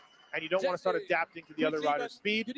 So if you see an opening in a Supercross/Arena Cross, make it happen. Get in the spot. Starts weren't where I wanted to be, and Chris would get off to that early lead, and he was riding very good, really consistent. So made it tough for me, but yeah, like Chris said, there's a lot of good guys here racing, and the track changed a lot. It's definitely technical, but I'm just stoked to be back here in Paris. I won here in 2018, and I was here in 2019.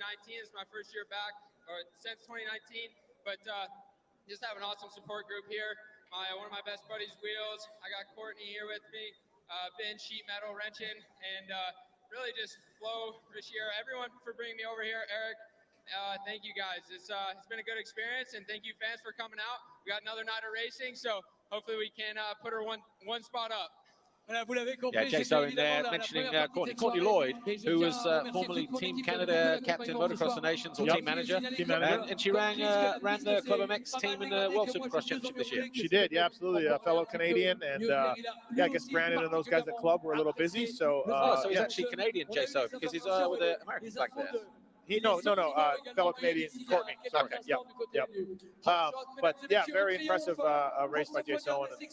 Michelin Starcross 6 on Chris Blow, sticking to the track like glue. So do we know what this does for the French Championship right now? Do we have any update on that? At the moment, I'm just wondering whether there's going to be anything relating to that. Oh, yeah.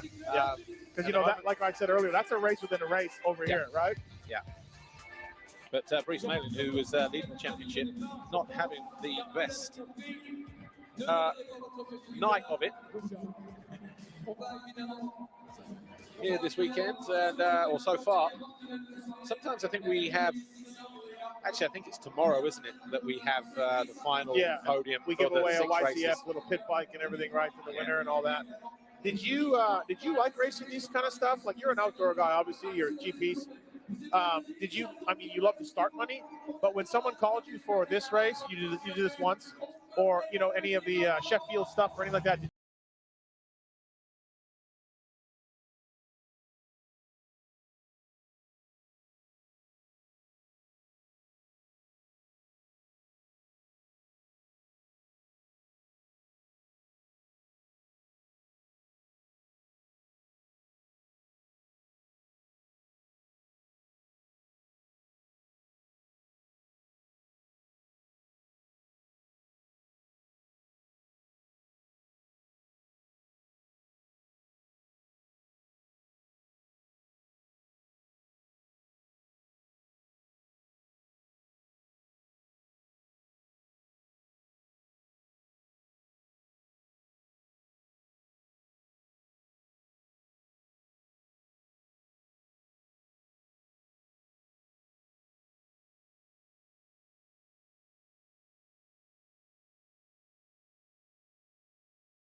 Final night, I think he almost slapped everybody.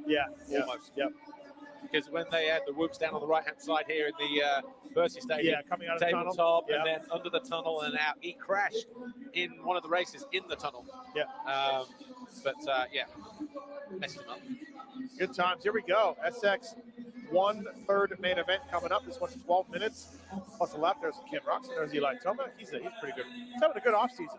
Motocross the Nations, Cardiff, and now we're doing this here, and he leads right now. So yeah, having a nice offseason. A number 3 star Yamaha rider for sure. Jason, 28 years old, by the way. Oh wow. So we got some veterans on the box. There's Super Ross, who was a real.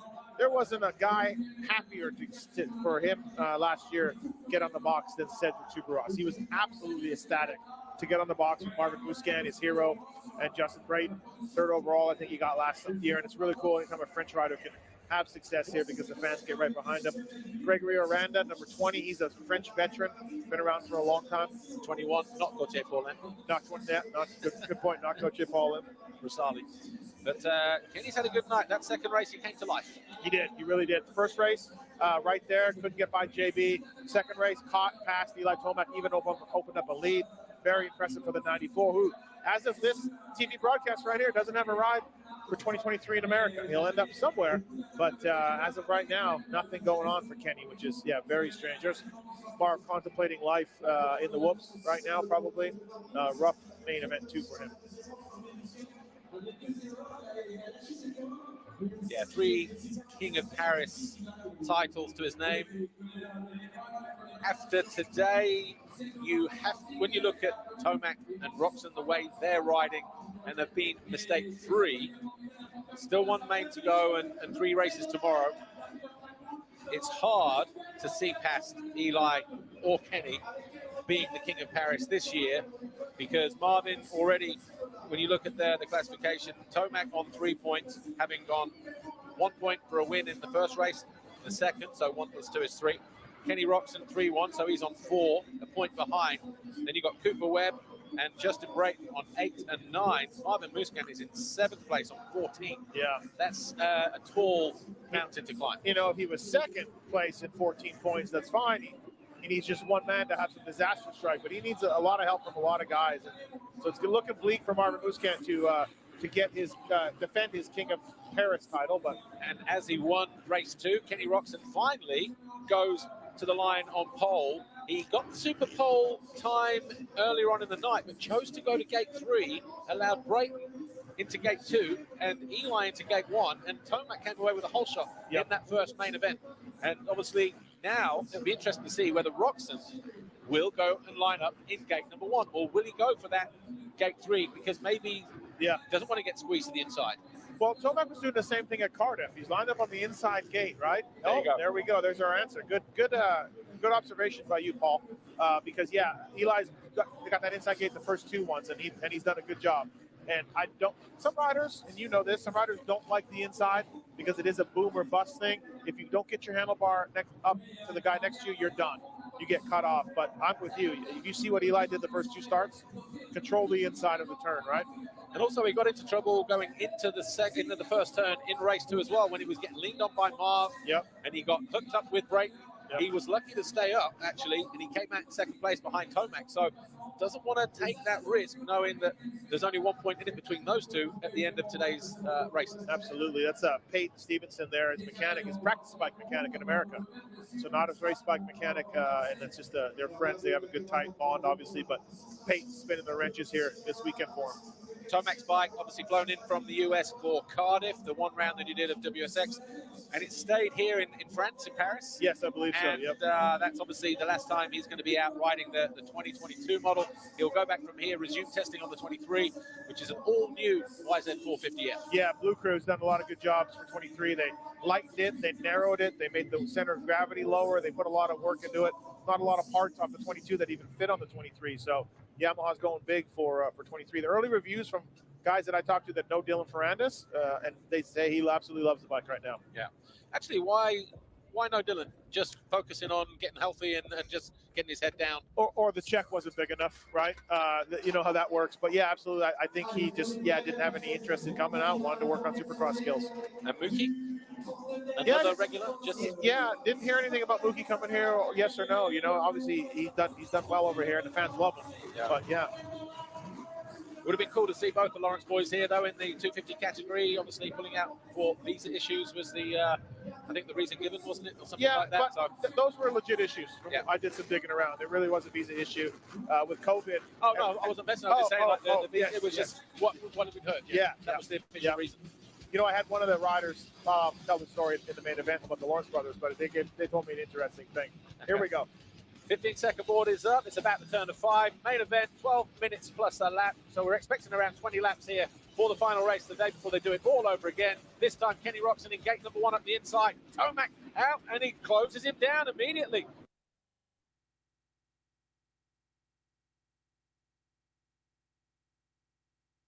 Where is Brayton this time around? Well, Roxon is there in 2nd. Muscat is there in 2nd place. Webb in 3rd on the back straight. The orange helmet of Aranda is 4th. Then is that Kenny there? I think that's Kenny in a 6th, it looks like. And Paul, like I said, it's boom or bust on that inside gate sometimes. That's what happens with these guys. And Kenny busted. Nice strategy, but Tomac outgated him, and that was all it took. He's definitely got his starts on point as Roxon looks to try and find his way past Aranda out of the finish turn, over the finish line jump, and then running down here into this corner. Can he find a way through, yes or no? Not quite. Number 20 there, Greg Aranda going after Cooper Webb. Oh yeah, Roxon blitzes around the outside of Aranda through the whoops. Absolutely impressive speed from the number 94, who now moves up into 4th place. Aranda in 5th, Brayton in 6th. Not a good start, but better than his race 2 start. Yeah, absolutely. You know, he didn't get to get great. Gets past Aranda there through the rhythm section as well. Moves up into 5th place. Yeah, JB's got some work ahead of him for sure. But you know what? He's been better than the KTM boys in the whoops. So that's where his strength's got to lay here. He's got 10 minutes to go to get these guys in the whoops and line them up and try to do the same everywhere else on the track. Listen to the atmosphere as Marvin Muscat hits the fan zones on 3 sides of the arena here But Cooper Webb in third, under intense pressure from Roxon. Not seeing too many riders make any passes there in the turn just before the whoops. But again, Roxon blitzes past this time. Cooper Webb, who then runs him to the outside. Still not done. It is now Roxon up into second place on lap 2.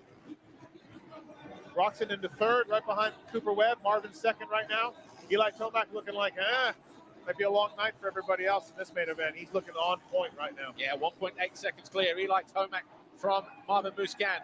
Roxon now third, Webb fourth, Brayton fifth.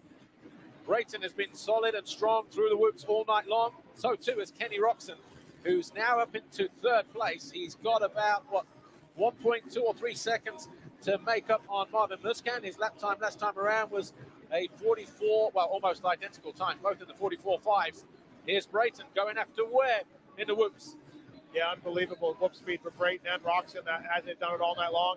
I think they're both going to end up going by the KTM teammates at some point in this race, as long as they don't make any other major mistakes. That 3-4 on that side, that's real big, man. Those guys, they're doing it with ease, but trust me, when you look at some of the guys further in the pack, it's not that easy. So Tomac leads the way. Wheel tap that time around. Mostly the 450s we mentioned earlier. The 450s able to seat bounce and get over that, but for some reason deciding to wheel tap that time around. 43.8 lap time for Tomac on lap 3. He's on lap 4. He's 2.5 seconds clear of the Martian. Marvin Muscan, his time was a 44.6, a tenth slower than Roxon. So those two pretty much stabilized in that second and third, about 2 seconds, second and a half apart as they hit the back straight. There you see that quad section in the middle and then a double for Roxon. And Brayton pulls out of that 3-4. He couldn't do it that lap. Webb snuck away a little bit. He cased the 3 in a little bit and backed out of it. And so Webb pulls a little bit of gap on the number 10, Justin Brayton, which again, we think Brayton's a lot better in the whoops. That's where he's going to get him, but he's got to get closer to where he is right now. You know, Brayton told me he was going to wear blue gear all night long. Yeah. And he's changed for this third race. I wonder if the bad luck in race 2 affected the gear for this race because, Paul, as you know, you riders are weirdos. So maybe something happened. Yeah, when you said he's changed it, I was thinking, yeah, maybe it's one of those, okay, I'm not wearing blue gear the rest of the weekend right now. Yeah, I won't wear it next year either. We may never see blue gear on Justin Brayton ever again. He's closing in on Cooper Webb, though. Yeah, that's a big gap, but with not a lot of room to maneuver on that back straight. Marvin Muscan said his fastest lap of the race that last time around, a 44.4. Still got some work to do to get to Eli Tomac, but Marv's on the go anyways with his fast lap. Cooper Webb loses the front end on the exit, the final turn there. That's going to allow Brayton just to close in on him. Talking of which, Roxon is starting to find something here on Muscan. Rapid speed at the end of the whoops. They're all over the back of the Red Bull KTM rider is the Honda Genuine rider, number 94. Eli Tomac, though, on a different planet, in a different zip code. 4 seconds clear of Muscan after just 5 laps. We're on lap 6. Boy, if you're Ken Roxon, you got to be frustrated at that start. You did all the right things. You won the race. You could pick the inside gate. You got to be frustrated. You never even saw him. But then a start like that is probably the reason that he talked himself out of gate 1 in the first race. Yeah, absolutely. Now we'll probably know tomorrow. Yeah, here's a replay. Marv getting a little buck wild. We've seen that a few times tonight. And Kenny trying to close in here. He's getting close to Kenny. 6 minutes and 45 seconds to go plus a lap. Look at the speed difference. Unbelievable. Got traffic ahead of him, though. Has to switch his line. Can't set the pass up here. Marvin Muscan on borrowed time here, it would appear. Steve Mathis, I would think so, right? We're looking at this lap coming around, get him at the end of the whoops and try to sneak by him that way. And if you're Marvin Muscan, you know it's coming too. And Marvin is normally very good on the whoops in Paris. Yeah, absolutely. No, Marv is no slouch in the whoops. He's maybe not on Roxon level, but the gap in America or here isn't this big. And it is this big right now. Got a rider down in the whoops. Yamaha rider, can't see what number it is. Oh, rider's gone down as well. Who was it that's hit him? Was that Webb? No, but that might have affected Kenny's run right there through the whoops. Might have been Killian Paul, 589 maybe. Yep. We're just hoping also that Alex Reyes will go down. He's gone down both of the other main events. Paul, I told him, do the laps. Just do the laps, hey, Ray. Is that what you said? Yeah. Don't crash. Roxon almost had a Marvin moment there coming out of that little scrub hill. He did. After some sparks fly out from his frame again. And yeah, here's the section here.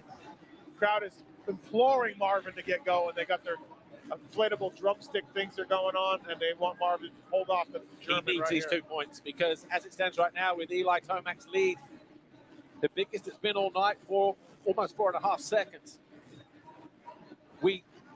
Marvin couldn't quite get the drive at the end of the whoops there, and Roxon again closes in.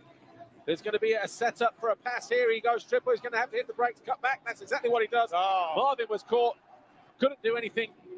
Just turns on a dime, sneaks inside of him. Kenny Roxon takes second from Marvin Musquin. Great riding there. Man, Kenny, he's so smooth. He's so technical, right? I mean, outside of Chase Sexton, does anybody ride a bike better than Ken Roxon? Yeah, I'm sure we'll see a replay of it eventually, maybe at the end of the race, but there was nothing else that Marvin could do. He was down on the inside. If you turn tight, you lose the drive. If you go wide because you need the drive down the next straight, Kenny was in the perfect position to attack, set it up perfectly out of the previous turn, and he made it paid off. He's now in second position, a 44.7 compared to a 46.2. That time of your race leader, Eli Tomac. The gap now 3.8, and we're still 4:20 on the clock, plus a lap. Are we going to see Eli Tomac respond here to the threat of Kenny Roxon? Or is he now in that zone, Ken Roxon, where he can just say, you know what, this one is still up for the taking? We didn't see it on the TV screen, but Webb dropped back 2 spots behind Brayton and Cedric Superross. Super Webb 6th right now. Not sure if he made a mistake or if Superross and Brayton just straight out passed him. Not exactly sure, but 6th place for Super Webb. Can't make him too happy right now. Here's Brayton in 4th position. Go back to the blue. JB. Yeah, I think so, right? I mean, first main event was absolutely an amazing race. Getting second, and you can see, so we got 3 minutes to go. We've been out there for 8.5 minutes, and a little tiring, right? Now you're starting to feel that burn a little bit. Strength is trying to go away a little bit, so we're seeing some guys maybe a little less on the aggressive meter. Here's Soup. So Cedric Subarass, he's in 5th position at the moment. The rider that went a little bit skew whiff in the whoops a moment ago was Kevin Morantz. There, number 80, just being lapped by Subarass.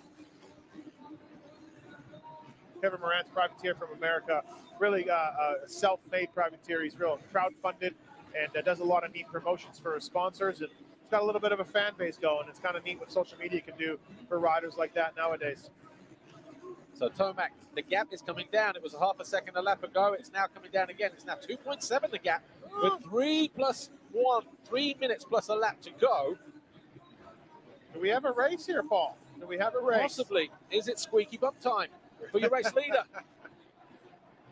Because Roxon will believe that he will have the measure. He will see that gap coming down.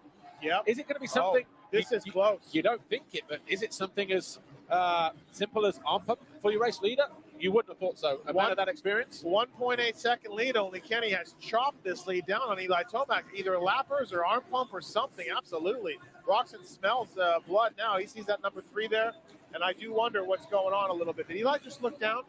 I don't know if he just looked down on his bike or not. It looked like he may have. But also, shop window, 2 words spring to mind.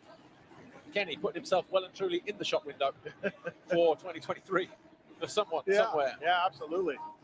For sure. This is a great ride by Kenny. Real nice comeback. And minute 53 to go, plus a lap. And Kenny can see it, man. This thing's going to get good. He can taste it. Yeah, absolutely. Out of the final turn, we've still got plenty of time left. 1:43 on the clock as Roxon goes through the gap now, 1.4. The last 4 laps have been kind to Roxon. They have. I noticed Roxon staying really low in the turns, right? He's trying to stay out of that rut. He's trying to shorten the track up a little bit, stay low in the turns. I think it's working. It looks like Tomac's keeping his kind of old lines. We go 3, 4 into the turn before the rhythm. Yeah. Go another 3 and then 4 over the table. Chopping the lead down even more. Backside, same line through there. 45.3, 44.9. About 3.5, 4 tenths in it last time around. The course, the head of the course, the head of the field. 3 laps to go. 3 laps to go this time around. So Kenny hold on. A couple lappers coming up. 1.4 stabilizes ever so slightly. Tomac only loses a tenth that time around. Looks like Eli went a little bit below Kenny's line there. At the end His speed through the whoops in this late stage of the race. Kenny, that's where he is doing the damage and pulling down the gap. Like I say, Tomac? Was he looking down at the bike? Was it something as simple where he maybe dragged the foot peg and couldn't, kick it back down? Yeah. And that just rattled him ever so slightly? Or is it that Kenny is just quicker? Yeah. Well, we got lappers now, and they're in their own battle. It's Aranda and Desprez, I believe, and they are going at it for a position. So they're not going to want to exactly move over for Eli Tomac here. Yeah, they're 7th and 8th. Aranda looks back. Aranda gives him a little nod, very classy of the number 20 to do that. So Aranda makes it easy, and Desprez makes it easy as well. Yeah, 7th and 8th, those two battling for, and they know the leaders are coming through. So look at the difference in whip speed there. It's like you in '94 versus me. That was me in no year. That was me never. Yeah. Here we go. So yeah, we're coming up to the white flag, and so Kenny's got to make something happen. Yeah, 1.3 heading into the penultimate lap.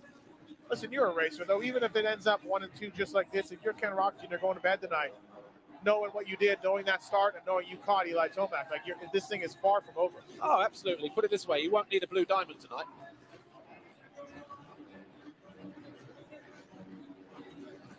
Oh boy. Last lap, folks, to go here. Last lap in Paris for the night 1. Seen some great action. Oh boy. Oh, Tomac bobbles on the whip. boy. Roxon alongside it. Can he do to Tomac what he did to Musquin? Cut to the inside at the end of the straight. Tomac clearly knows there is a threat from behind now. We are half a lap to go. All of a sudden, Roxon all over the back. It was 8 tenths as they hit the line. 2 corners to go.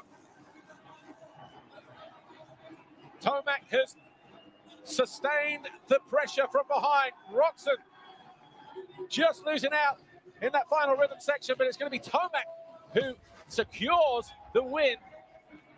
What a race that was. Steve Mathis, Kenny Roxon lighting the fuse in the second half of that final race here, the main event. Tomac crossed the line, 8 tenths clear of Roxon, but what a fantastic race. And the fans were on their feet, whether, they didn't mind whether Musquin was winning or not. We had a fantastic show between Eli Tomac and Ken Roxon. Yeah, absolutely. That's great. Pictures on Tomac here. I wonder if he's going to say anything or mention anything about the bike or issues that were going on, but it doesn't look like it. Looks like Jelly, his mechanic, and him are just going straight to the podium. Nice comeback by Tomac. Screws up in the whoops a little bit, a little slower than he wanted. Roxon closed right up, and then now if you're Eli Tomac, you're like, I got to be perfect, and he was. 500 euros. Shoe money for the wife when he gets back home. That's for the Ox Moto. I think he's took all 3, hasn't he? Taken all 3. I think so. Ox Moto pole shots this evening. And he has a 2-point lead heading into tomorrow's program. Got a first, a second, and a first. Puts him on 4 points. There is Eli Tomac taking the Ox Moto whole shot. Kenny Roxon 3-1-2, leaving him on 6 points. Justin Brayton back onto the podium at the moment. He's on 13, tied with Cooper Webb with his 2.74, and Webb going 5.35. Confirmation of the final race then. Eli Tomac wins it from Kenny Roxon, Marvin Musquin, Justin Brayton, and Cooper Webb with Cedric Subaras, Maxime Dupre, Greg Aranda, Julian Rosali, and Anthony Bourdon with Kevin Morant, Joanne Cross, Alex Ray, Hugo Basaula, Killian Pohl, and Thomas Ramette. Good job, A-Ray. You did all the laps. You didn't fall. And there is your nations table. So USA leading the way with a 1-2 from race 1, a 2-3, and a 1-4, giving them 13 points. They're 15 points clear of France, who have had a 4-6, a 4-5, and a 3-6. And rest of the world, who are on 45. Thanks to Ken Roxon for that 45, by the way. Yeah. I mean, he went 3-1-2. 3-1-2 in there, yeah. Yeah. So it'd be interesting to hear whether, how honest Tomac is about the race, whether it was, I can't imagine it was a physical issue. So, maybe it was just track conditions suited Kenny. Simple as that. Yeah, absolutely right. I just think as the race got on, it's hard for racers to pick up a pace late in the race. You're tired, you're breathing hard, your heart rate's at 190, and maybe it's just one of those where Tomac's like, I got this, like I'm clear. Watch Kenny here on Aranda. Yeah. Imagine pulling out in the whoop section, Paul, making the pass and pulling back in like you're on a freeway. Yeah, like a road race line, going out to the outside, and then but these are whoops. Yeah. Yeah. And again on Webb. Webb, though, responded. Still had some work to do, and he made it pay off. And I think he was up to third at that point. Musquin was just ahead of him. And then Musquin bobbled in the whoops. Kenny went outside, cut back to the left, and then fenced him in the next turn. Just, well, he didn't fence him, did he? He just cut back. Yeah, absolutely. Look at that. That's impressive by Ken Roxon for sure. I think right now, Margaret Musquin and Cooper Webb lead the world in frustration this weekend so far. Yeah, and the gap at that point was about 4 seconds, 4 point something. But Kenny went to work and he dug in, closed down Tomac, and gave us an absolute barnstormer of a second half of the race. This was what, last lap? Yep. Very impressive job by Kenny, and impressive for Tomac to hold off Kenny as well, because he had to be perfect. He knew that Kenny was on him now at this point, and if you're rattled a little bit from the whoops and your heart rate's high, you've got to withstand it. Good job for Eli Tomac. Of course, the big screen up here, 2,600 meters squared of screen, the biggest indoor screen in any indoor venue, I'm told. The riders, as they get ready for the podium, will probably be watching those highlights as well. Yeah, but ET3 strikes again. He'll be phoning home shortly. Yeah, give him the good news. Let him go to the spaceship. Let him go. But yeah, Ken Roxon took a second, but he's got to be excited. I think he's still got to be happy with what happened. Great race for Ken Roxon, and passing Eli Tomac in race 2 was impressive. 2 Honda Genuine riders on the podium then. Third overall for Justin Brayton. Second overall, Ken Roxon, who came so close to winning the main event. But Eli Tomac, 1-2-1. Finishes the night on 4 points and on the top step of the podium. Work not done yet, though. He's no King of Paris yet. We've got 4 more races to come tomorrow. A couple of sprints and a couple of mains. So Erwan Nijon, Champion du Monde Endurance Moto. So World Endurance Champion. And you know, if you're Justin Brayton, you got 3rd overall in the night with you know a 7th place. I think you take that as well. 2, 7, and 4. Ends tonight on 13. Ken Roxon, 3-1-2. Ends tonight on 6-2 behind Eli Tomac. It's definitely game on as we head into day 2 here at Paris La Défense. Sébastien Poirier, the president of the FFM, the French Federation. Your winners, though, Eli Tomac on the top step. Kenny Roxon 2nd, Justin Brayton 3rd. Setting up for a great Sunday here in Paris. We will be live 3 o'clock Central European time on NXGP TV with me, Paul Malin, and guests. One of them quite possibly could be Steve Mathis and other riders as well during the course of the day. Saturday, listen to Eli's interview here. The main event now. Oh yeah, and Kenny was coming really fast, so I had all my work cut out for me. The track was very technical, that third one. The dirt was pulling you every which way. So lots of fun racing tonight, though, with those 3 motos. And it's going to be another battle tomorrow night. Voilà, évidemment, je suis satisfait, mais vous, comme vous l'avez compris, il y avait Ken qui revenait très très fort, la piste devenait délicate. Yeah, so basically, Kenny probably just that little bit quicker than Eli, not anything other than that, really. Yes, just dealt with the conditions better. Yeah. Une bonne forme demain, on va retrouver Jean-Christophe. Let's listen to what Ken Roxon has to say. Second overall. Donc, Ken, 2nd place tonight. Very good show from you. The last final was super intense with Eli. What is the feeling for you tonight? This was some good racing. I'm really happy with the steps that I've made forward in these last few weeks. And we still got a little while to go until the American Supercross starts. So I'm very happy where I'm at right now. I don't know what I'm doing on the starts. I really struggle. I was back in the pack quite good and definitely had to make some passes, and that allowed Eli just to have that gap, you know. So I tried to reel him in, and it got really close towards the end, but he took this turn really tight after the whoops, and I kind of was setting up to cut inside, but I was kind of next to him, you know, and couldn't make it happen, but the racing was awesome. Alors, il nous a expliqué qu'il est en train vraiment So Kenny de Roxon retrouver then son meilleur niveau, qu'il n'est pas très bien parti dans give cette him finale, a whole shot qu'il est tomorrow. revenu Could sur be a la slightly tension sur different Eli Tomac, story. qui a eu des opportunités, Other than qui lui gearing, a pas what manqué else can they grand-chose, work on mais en tous in les that cas, il a respect? lui aussi trouvé le Yeah, le absolutely. circuit The track will be super drier. technique, It'll et be a surtout little le public slicker, de right? Paris So yeah, a you might want to work on some gearing, but really. Does the mesh have anything to do with it? With his setup, the start gate? Oh, no, I don't Too think much so. traction, though? Yeah, I don't think so. KTM riders got to find some speed. But not least, But Justin Brayton, 3rd overall then. as you said, Steve Mathis with a 7th in that second race, having fallen from turn 1. Let's see what he has to say. It's very important to catch a lot of points Blue in gear. every moto. Yeah, that second one was tough. My bike was all beat up, and I couldn't reach my clutch lever, so it was nice to salvage a little bit of something. But it's so fun. I love coming here. Obviously, racing with these two guys are arguably the best in the world right now. So it's fun to come here and race with them, even at my age, and we're still having fun. So excited for tomorrow night, and yeah, some more good racing. Oui, je suis toujours évidemment content de venir là. C'est vrai que j'ai connu un problème avec mon embrayage dans la seconde manche et il fallait rester et s'accrocher du début jusqu'à la fin.